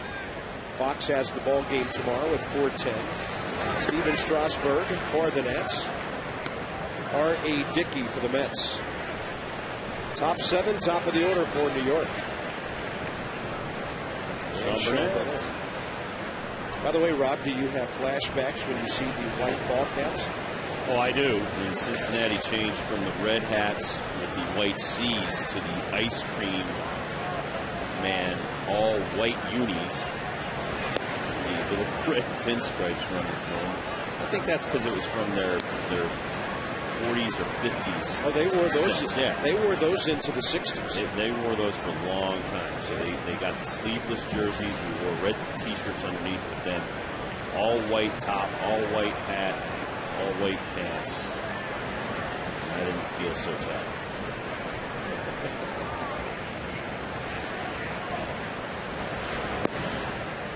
And some folks thought, or said, that those sleeveless jerseys went back to the days of Ted Kluszewski and his amazing arms. Big Clue, where they had to cut the sleeves to fit Big Clue. He was a wonderful man. Wonderful. Had his own jeans that said Big Clue on the back. Very good hitting instructor, too. Angel Pagano for 3 tonight. Peralta gets a fly ball left field line. Long run for Josh. And Willingham unable to get there.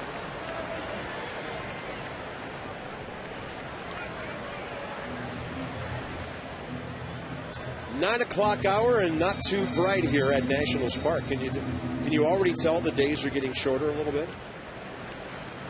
We're just about 10 days into the summer, where the days are shortening every time.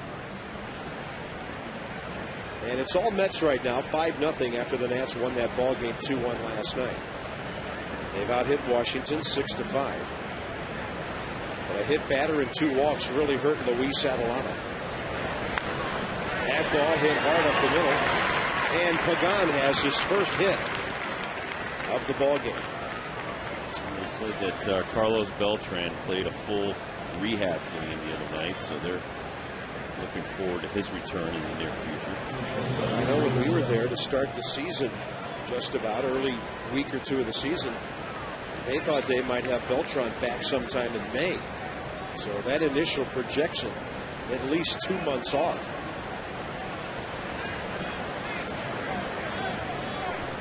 He's got some serious knee issues that will probably plague him the rest of his career. I wonder how long he'll be able to play center field.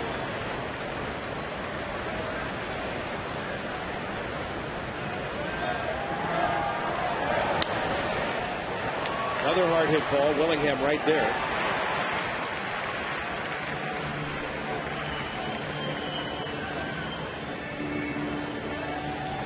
Joel Peralta having some fun out there. Well, he's in a position to pitch 3 1/3 scoreless innings if he can get through David Wright and Ike Davis here.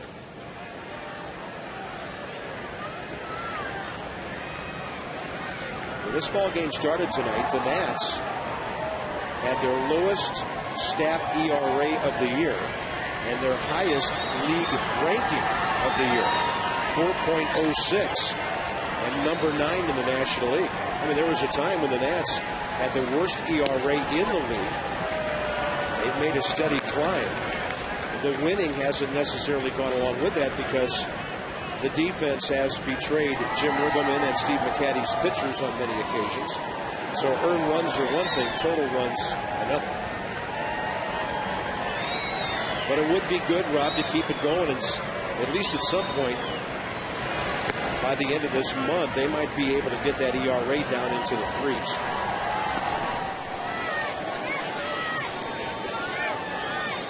How many teams are doing that? 7. San Diego, St. Louis, St. Fran, Atlanta, the Mets, the Cubs, and Colorado all have sub-4 ERAs.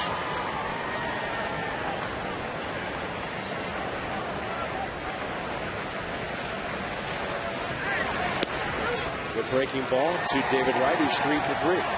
We're talking about David Wright approaching 100 hits. Robinson Cano already has 108. Josh Hamilton 103. That last pitch is the good breaking ball of Peralta on Kinetic. Yeah, how about 5 guys over there with 100 hits already? About 3 guys that have 20 home runs already. Miguel Cabrera, Paul Konerko, and Jose Batista of Toronto. The all-or-nothing Toronto offense. Runner going. David Wright fouls it to the right.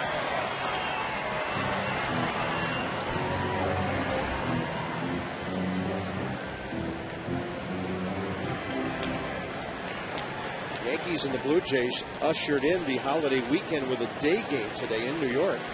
Toronto didn't hit any home runs, but they scored 5 runs in the 11th and beat the Yankees 6-1. Boston is a game and a half back, and they lead the Orioles 3-2 in the 8th inning. The Orioles are actually 1 game back right now. I mean, the Red Sox are quickly becoming a mash unit over there. Close to the corner, but missing 3, or rather 2 and 2.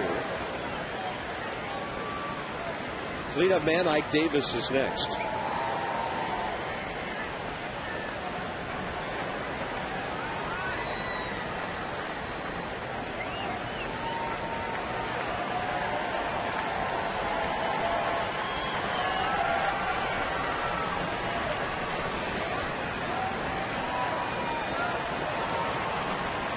David Wright started the night at 307. He's at 314.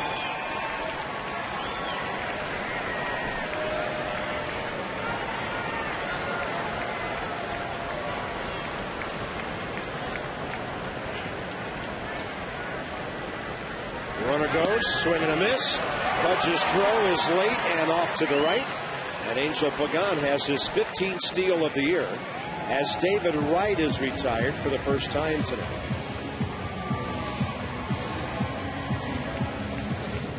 He steals this on Peralta. You see him take off on first movement. Got great speed. Right there, good breaking ball, but too slow. Getting it to him. You hear, you can read lips, Jim Riggleman saying, good job, very good job.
Curly W. Nets time tomorrow.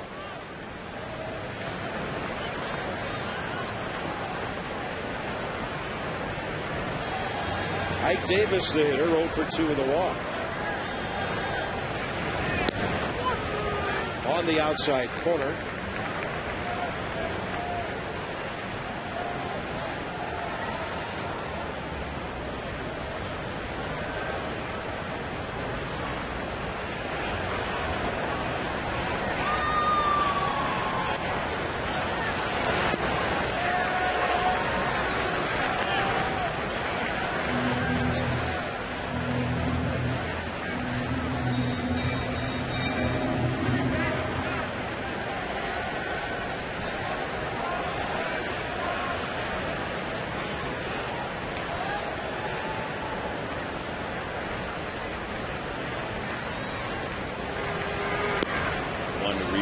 Disabled list here from the Red Sox.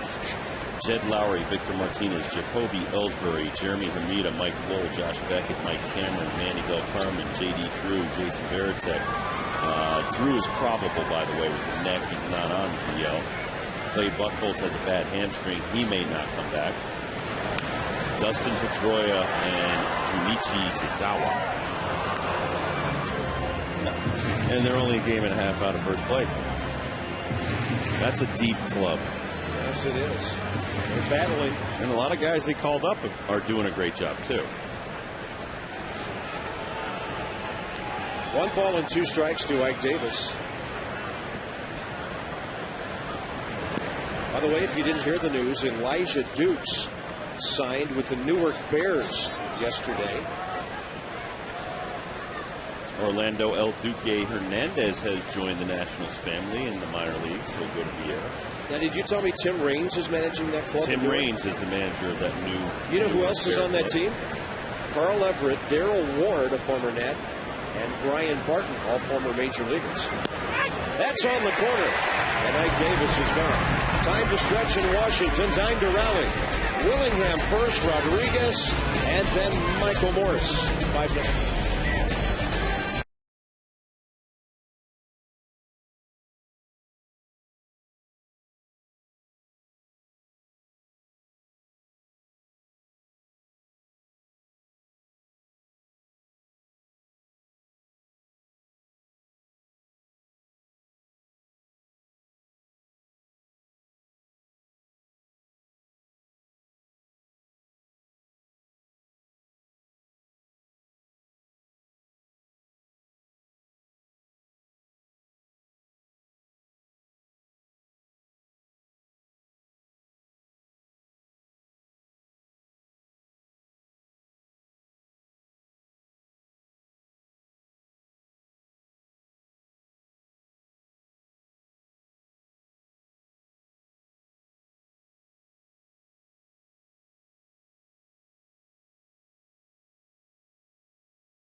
So here's Willingham, followed by Rodriguez and Morris. 101 pitches for Jonathan Neese in 6 very good innings. But the Nats at some point should be into the Mets bullpen here.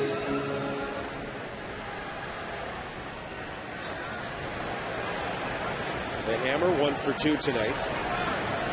Hitting around .330 in his last 12 games.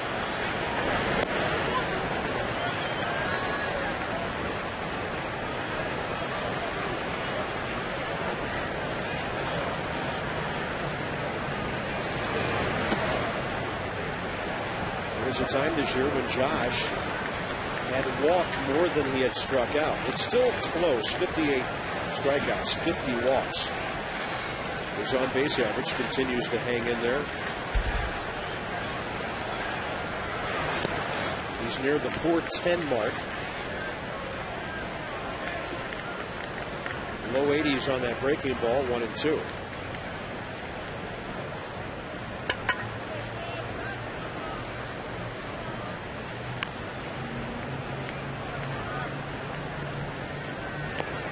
Talked about it a lot. You know, once you know you're going to be penciled in the lineup every day, that takes some pressure off. You don't have to press as much. And he has relaxed to the point where Jim Riggleman and Rick Eckstein will tell you, he knows the strike zone. He doesn't have to dive out there and try to make things happen. And he might leave the ballpark with this one. Josh Willingham's 15th of the year. And the Nationals are on the board. You want to do the honors? The Hammer laying down some. Smack 'em yakka. There you go. Beautiful. That's your... No. We can share. Jonathan Neese gives up only his second home run of the year. And for Willingham, his 15th, he hit his 100th big league home run last week. It's a 1-2. It looks like the knuckleball that he's been messing around with tonight. And right there, look at the head down. Watch the chin on the shoulder. Bam! H.H. Craig on the Exmo shot. Beautifully done, I might add. That's a power swing. And that's 68th home run of the year. And too many of them are solos. Yeah, the Han Solos have to stop. That's got to be around 50.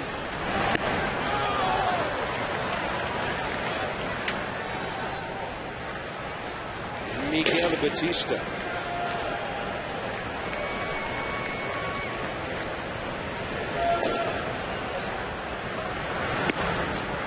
Two and one. The thing that you like about what Neese did was he got the early lead and stuck to his game plan. Kept throwing the off-speed breaking stuff. Kept pounding the strike zone. Talked about the .331 batting average against the third time through the lineup. So he's done a very nice job for the Mets tonight. They've got their bullpen busy with right-hander Bobby Farnell.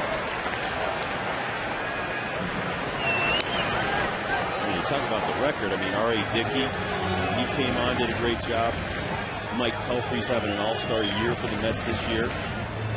Johan Santana threw a great game last night, but he's, I think, 1-4 his last 5 starts.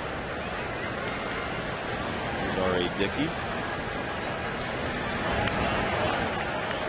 So their pitching is one of the things that's turned around.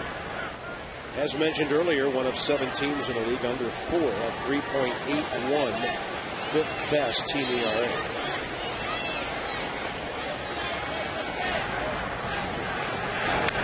You know what I was told today? Remember when the Mets signed Bobby Bonilla in 1992?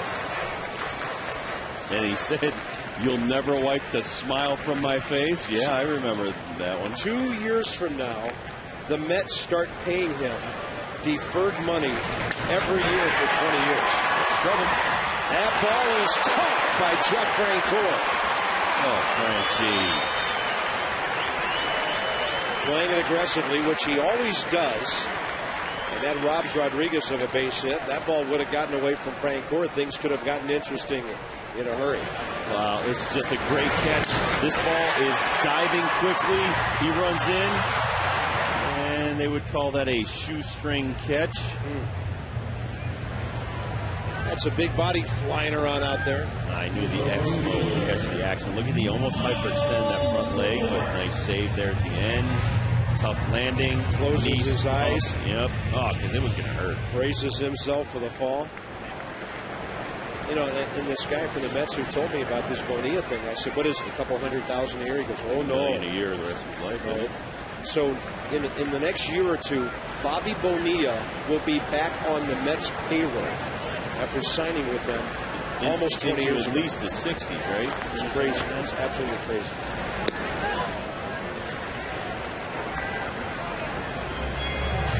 They brought him and Brett Saber hanging in 1 year and had a horrible time.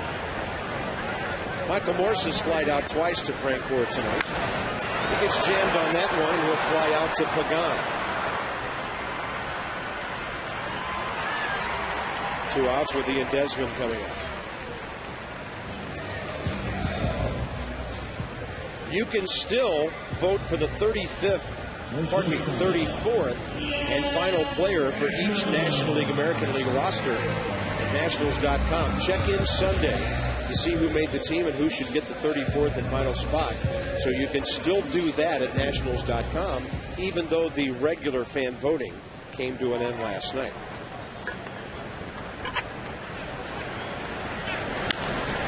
Then Desmond pops one up, and after the homer, the Nats are going to go quickly. Seventh inning is over. Josh Willingham led off with a mighty blast to left. His 15th of the year, another solo for the Nats. Into the 8th inning, it's 5-1 New York.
Some low-scoring ball games in the division tonight.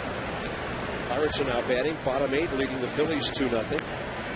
And it's the top of the 7th at Atlanta. Marlins and the Braves 1-1.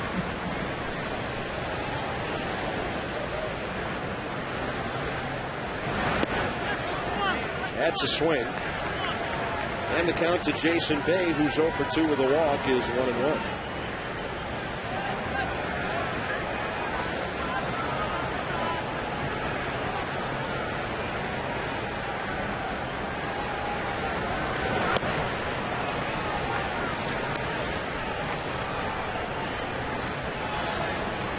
Barajas 0 for 3. Francoeur 1 for 3.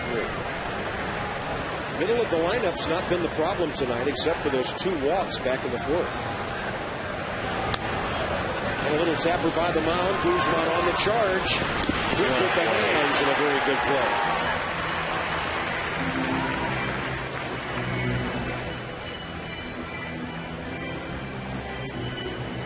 Key to this play is to try to catch it on an in-between hop so it doesn't bounce up on you. He does that, and he's able to make the play by a step. So Christian Guzman charging hard all the way. Just think of trying to run, your head's bobbing up and down, you're trying to catch the ball, and then now you got to finish up with a good throw.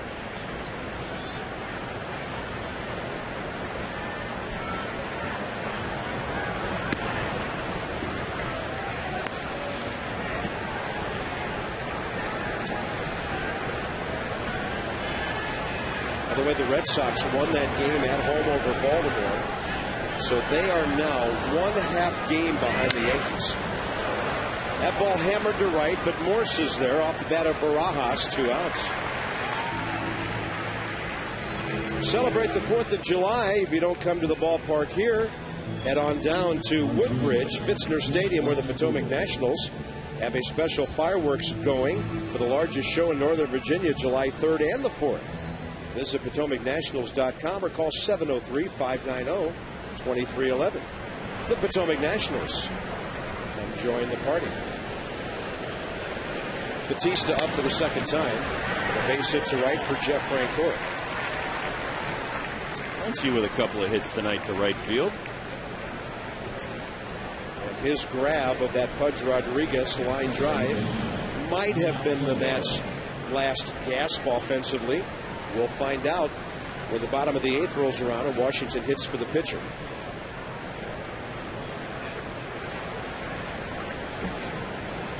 which the Mets will do if this inning goes any farther. Jonathan Neese has thrown 117 pitches.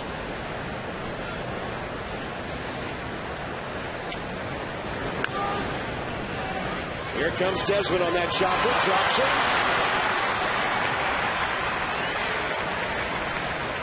We'll see how they rule it. It could be his 20th error. Ian's just in one of those streaks where he seems to get caught in between hops a lot.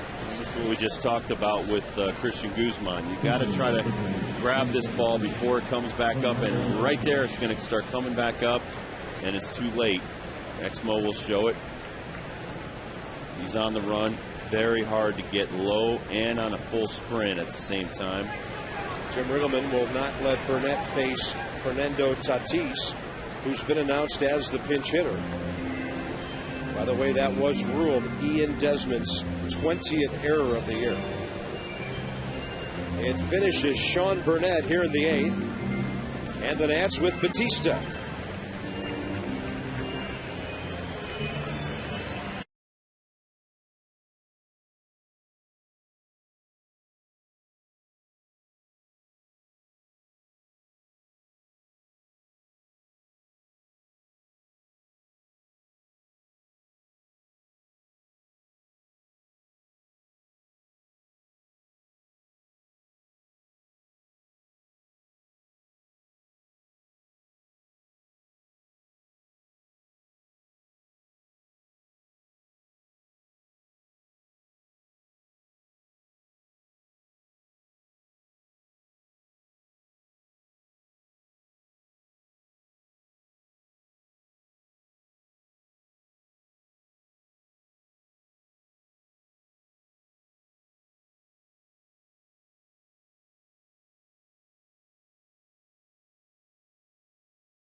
Nothing much to cheer for except a Willingham home run. A number of Mets fans are in the building, as always. And a 5-1 New York lead with 2-on-2 out here in the 8th as Miguel Batista makes his 30th appearance.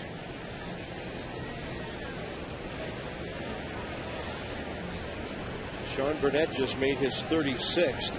Tyler Clippard has made 40.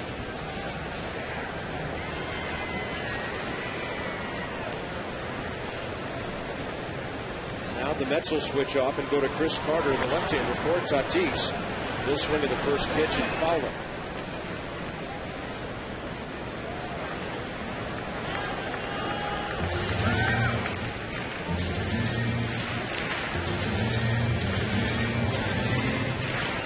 So what a night for Jonathan Neese.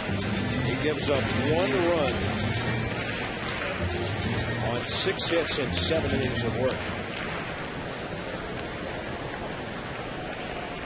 Great breaking ball tonight. Able to change speeds with it. Didn't walk a batter. Rob struck out 8. Very important. Got that top of the first run.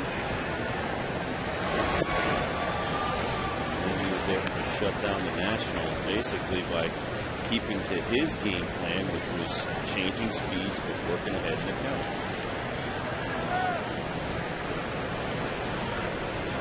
Pirates have beaten the Phillies 2-0. Tavio Dotel got his 18th save of the year for Pittsburgh. I was handed a note that Ian Desmond has 19 errors, but Derek Jeter had 22 errors his rookie season, 157 games in 1996, one rookie of the year. Hanley Ramirez had 26 errors back in 2006 and 154 games. And the only problem with that is Desmond's on a pace for 40, getting his 20th error here tonight. Robin, I noticed one thing when that ball was hugging the ground. He was running in, reaching down, sort of stabbing at the ball.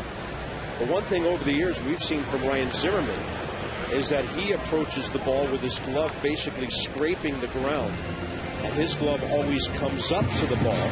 And thus he has very few muffs with that magical glove of his at third base. Well, but you can't be ready to, take him out of that position. Robin Yount, back at 19 years old in 1975, made 44 errors in 144 games. Next year he made 31. Is that when they put him in center field after that? Nope. 1980 he won MVP at shortstop, and he made 28 errors that season in 133 games. But his offense was spectacular. Then they put him in the outfield, and a little bit later he would go on and win another MVP while playing center field in 1989. That's on the corner, and a good strikeout by Batista in the bottom of the 8th, and Nats will have the pitcher spot down by 4.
Came to an end quickly in the 4th. Live sound from the manager. Steven Strasburg's Heat and R.A. Dickey's Knuckleball tomorrow. Adam Kennedy against Bobby Parnell will be the matchup here. In the bottom of the 8th inning, Parnell some issues this year, only 7 ball games now. Well, he got called back up from the minor leagues, and the kid we saw last year about to throw upwards of 100 miles an hour. I think it's a mechanical and a command issue.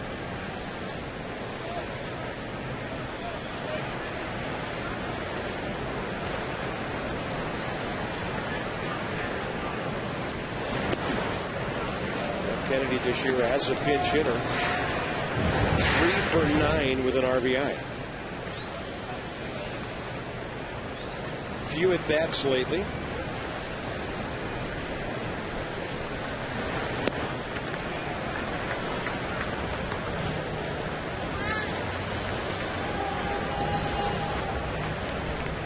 Morgan and Guzman to follow here in the 8th. So the Nats do have 3 left-handed batters coming up. It's like left-hander Pedro Feliciano starting to warm up.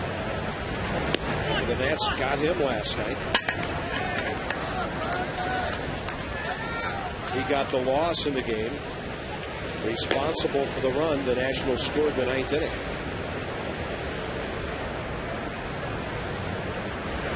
Two-one to Kennedy. Well hit, but a hopper to Tejada.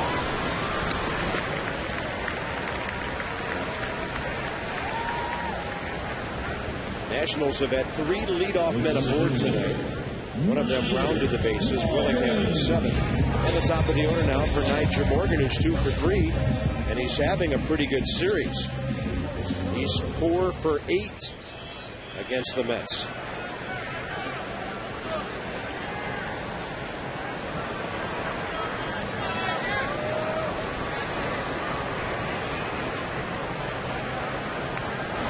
Cornell made his major league debut September 15, 2008, retiring the Washington Nationals in order.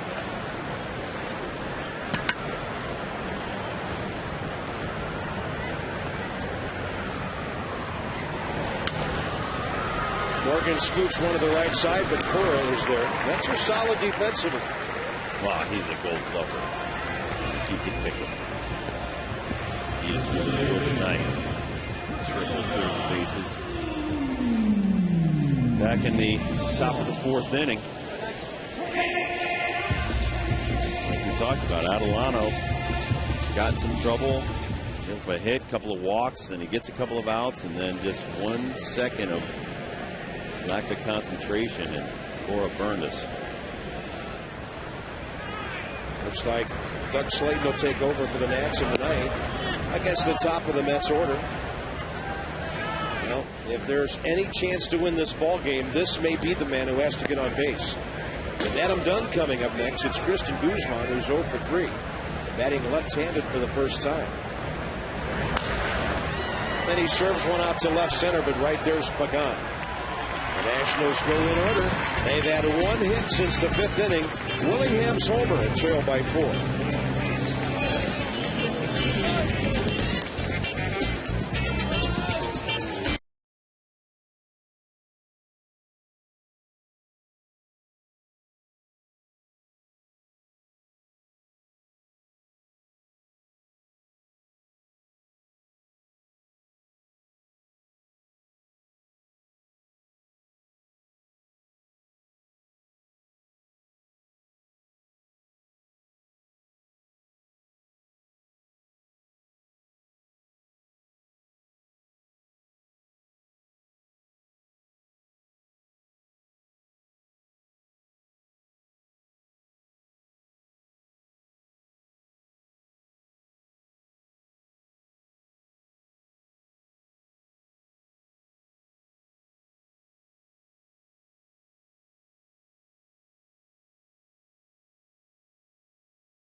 Scores triple. And Jonathan Neese will do his best to make it hold up, but Bob, the Nats 1 through 6 innings, 260 batting average. From the 7th inning on, a 246 batting average, 255 overall. So, I mean, we got to start getting those late inning rallies going again. Well, nothing showed that more than the Baltimore series last week. 1 week ago tonight, Nats led 6-0, lost. Saturday, 5-0, lost. Sunday, 3-0, lost, and never scored a run after the 4th inning in that series.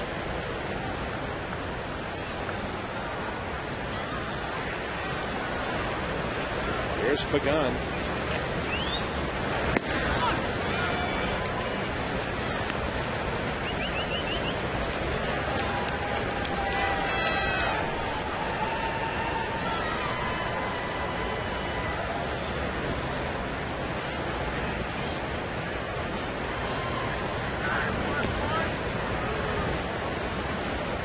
Doug Slayton with a breaking ball low and inside. He's up to 20 appearances already. The Nats were in New York in the middle of May when he joined the ball club.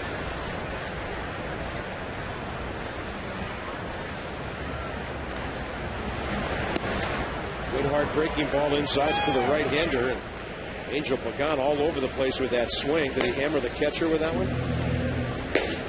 Feliciano joined by Elmer Descends.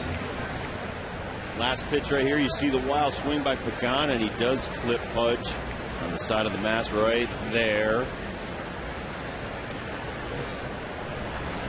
Need to be swinging that wildly this late in the ball game.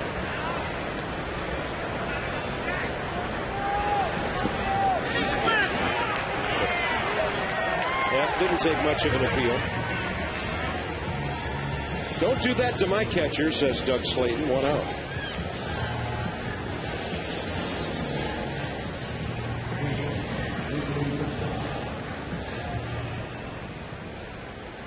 Ruben Tejada will be next. He's 0 for 3, hit by a pitch. That cost the Nats a run back in the first.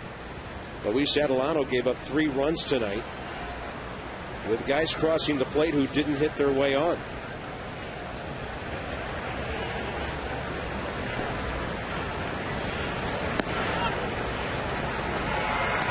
I think Luis learned a valuable lesson tonight, and some of his outings before where he was removed earlier, that when you start nibbling, you're going to get yourself in trouble because you're going to eventually have to pitch to contact.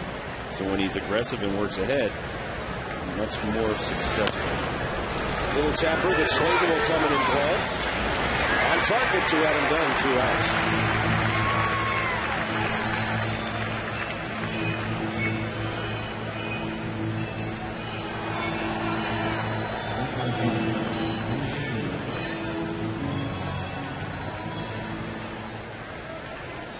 David Wright is 3 for 4 tonight.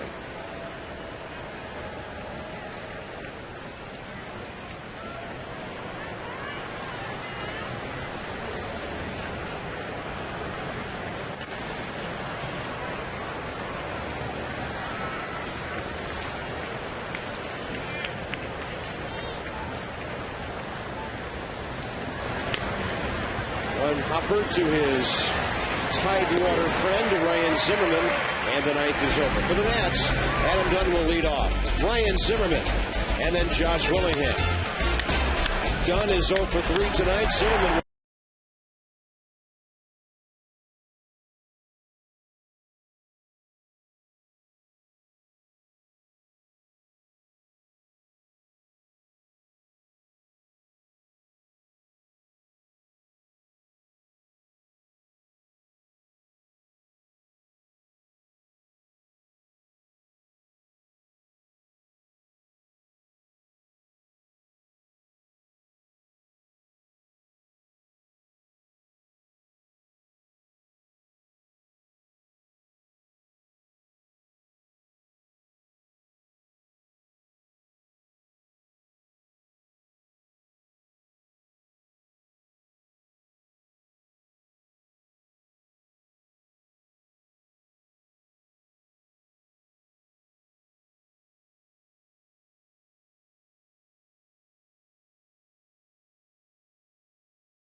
Guzman, but they won't be hitting here. It'll be Dunn, Zimmerman, and Willingham in a non-save situation for the Mets' only bullpen left-hander.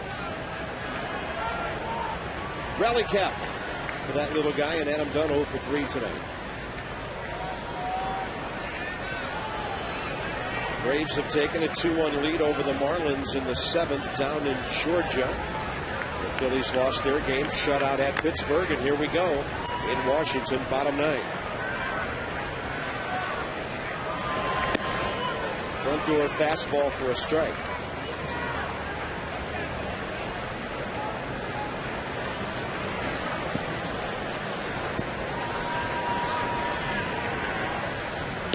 And then the breaker. Take by Adam Dunn on a pretty good looking pitch. Sidearm sweeper by Feliciano. And it doesn't have much break on it, but the deception is he's going down low on it and it's going to come across. He backs it up with the fastball. So you have to do that if you're going to go down low, because they'll start looking for it every time you go down if you just throw breaking balls from down there. So you got to back it up. Same thing you talk about with changeup. You know, what are you changing up off of? So you have to set it up by blowing some fastballs in there, no matter what the speed is. Close enough to be hacking for Dunn on a 2-strike count. Adam has fanned twice tonight. He's 0 for 3. Well, it could be done. Leading after 7 innings, the Mets are 39-2.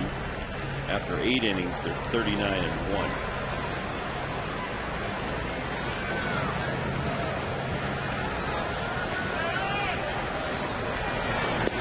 Big, slow breaking ball, 1 out.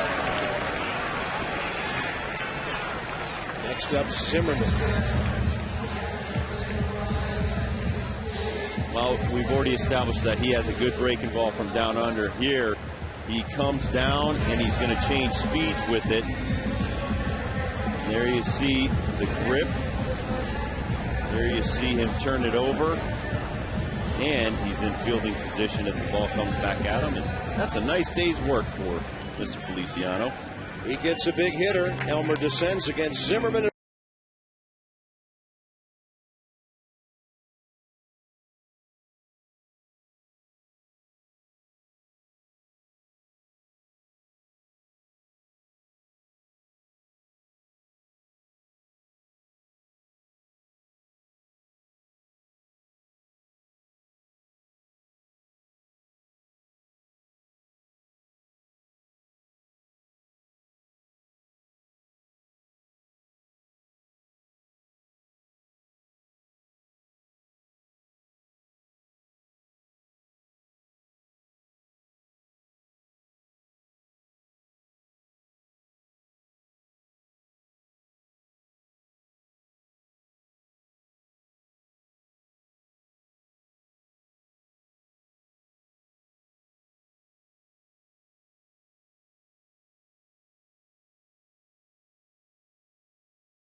Will come on to try to nail this down for the Mets.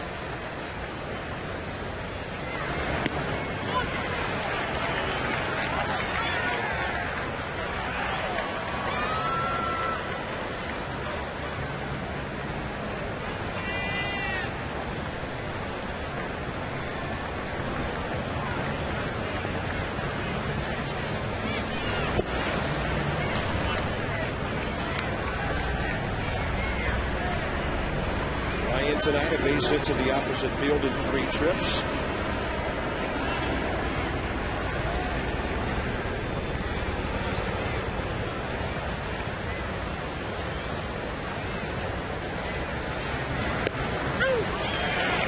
catches the corner under his hands.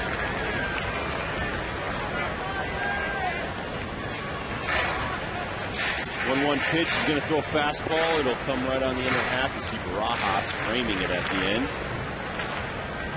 A little bit too far inside. Got the ball.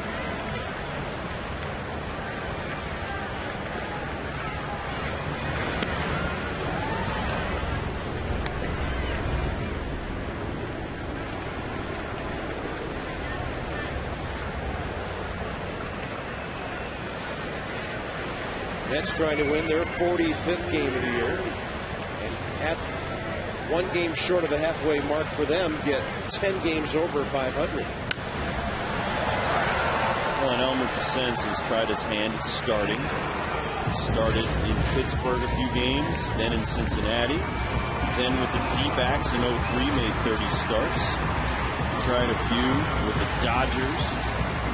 And he tried some in Colorado, and now he's been a reliever since 2008.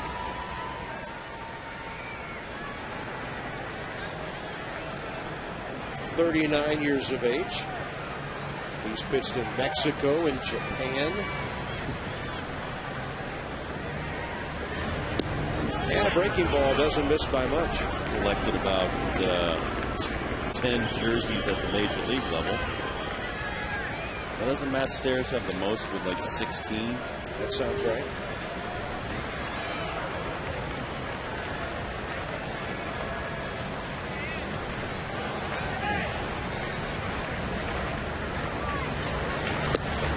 Zimmerman will take the one-out walk. Josh Willingham has our fourth drive of the game. Only scoring so far for the Nationals. Nice, breaking ball up, maybe a knuckleball up. And that one stays up until it lands in the seats in left field. The fourth drive of the game goes to Josh Willingham.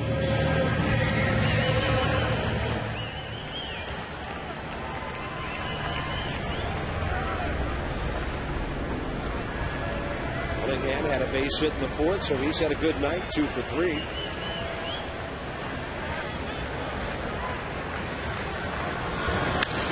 He turns on that ball and lines it right at the left fielder, Jason Bay. A lot of top spin.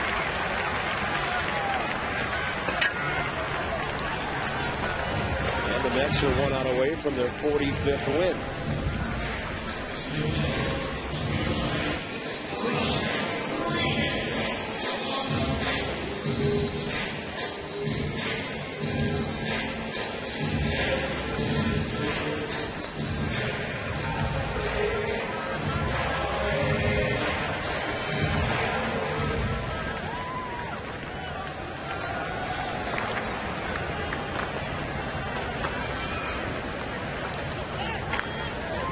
Rodriguez 0 for 3, 2 strikeouts, and a line drive to right, retired on a sparkling play by Jeff Francoeur.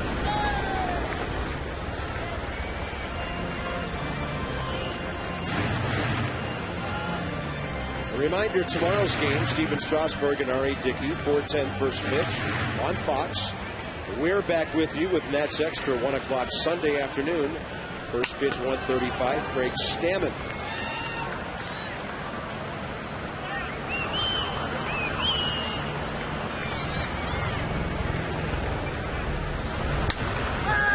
Hits it well to right again, but Francoeur can't reach it this time. Heading for third is Zimmerman, and the Nats will have runners at second and third with 2 outs.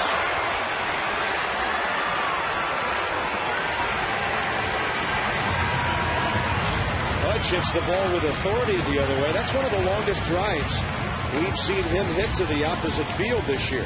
Well, I think he knows the Sens quite well. He throws him a fastball away.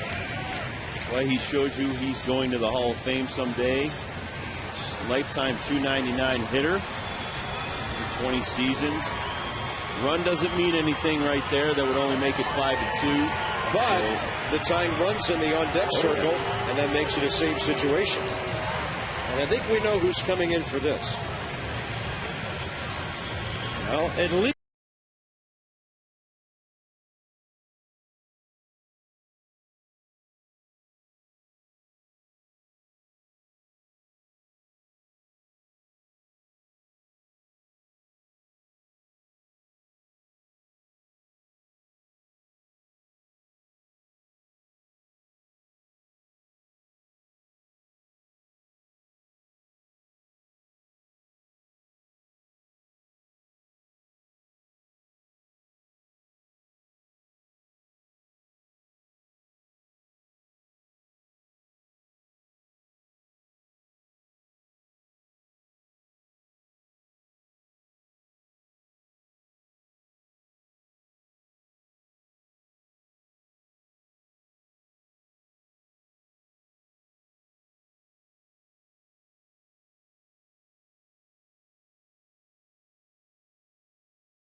against Francisco Rodriguez. And the interesting thing about this, Roger homered against this pitcher in New York to win a ball game for the Nationals back in May.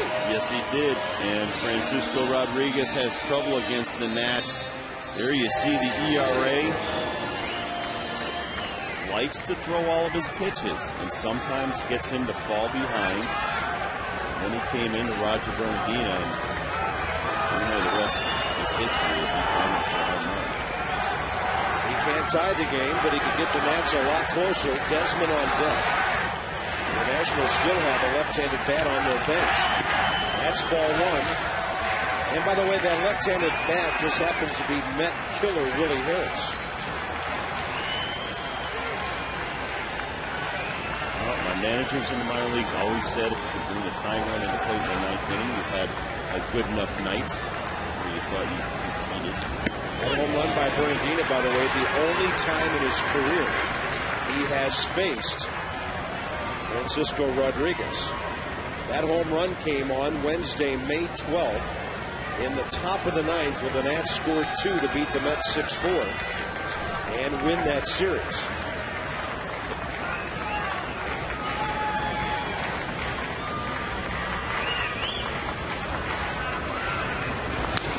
There's a base hit. 1 run scores. Rodriguez held to third. Francoeur hits the cutoff man, and it's a 5-2 game.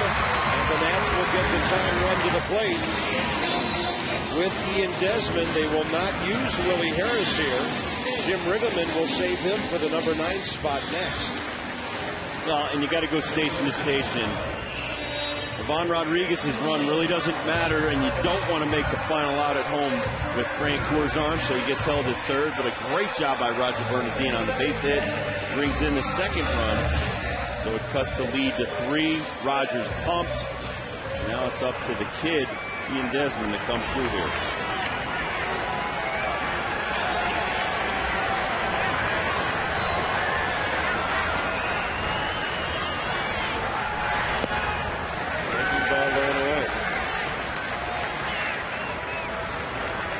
Ian Desmond tonight, 1 for 3 with an opposite field double.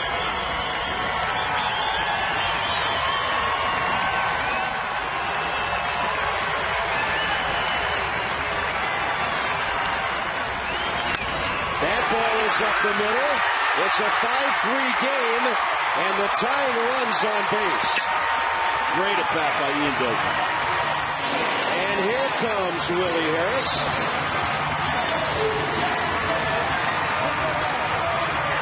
Well, and Francisco Rodriguez has an amazing arm, but he falls behind with the breaking ball, comes back with the fastball. Ian doesn't try to kill it. He just meets it, puts it back up the middle. Now the Nationals are in business here. Still station to station, 2 outs. But you're giving the Mets a good finish.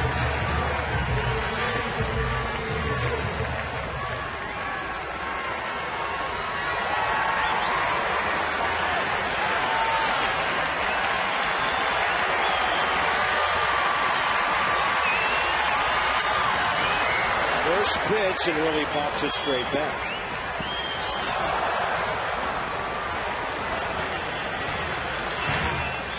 One of Matt Cap's saves against the Mets this year, thanks to Willie's glove in left field at Citi Field.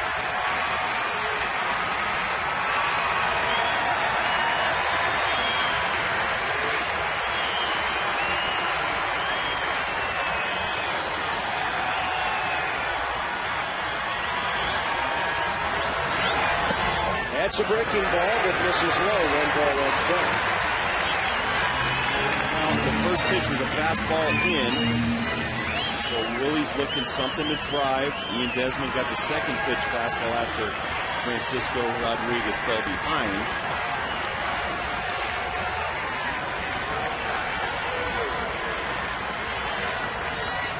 Good fastball.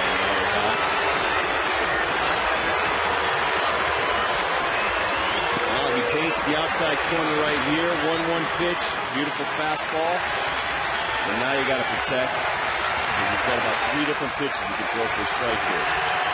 Big slider, very good changeup or the fastball.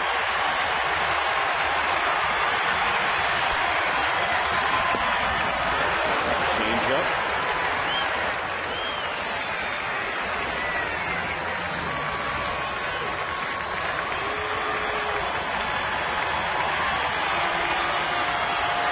Three ball game, bottom of the ninth. 2 on, 2 out, and a 2-2 count.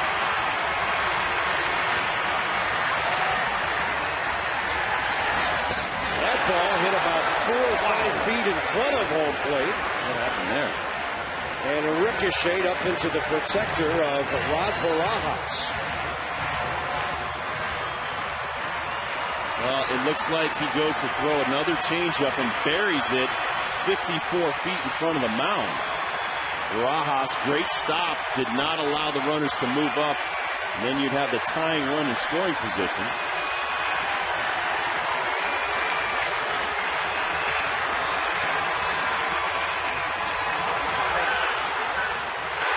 Out at second base, and the game is over. Roger Bernardina picked off. Unbelievable.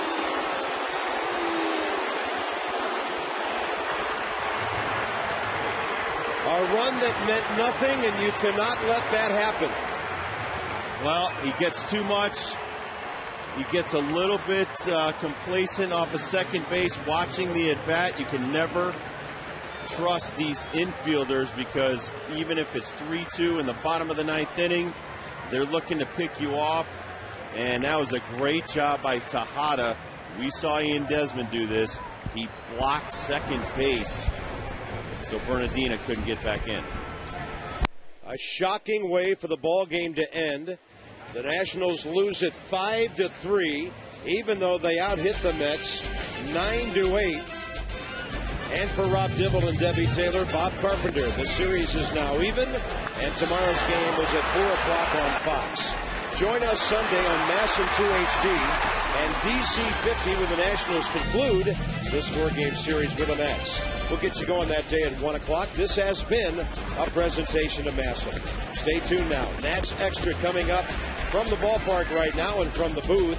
So long for just a while.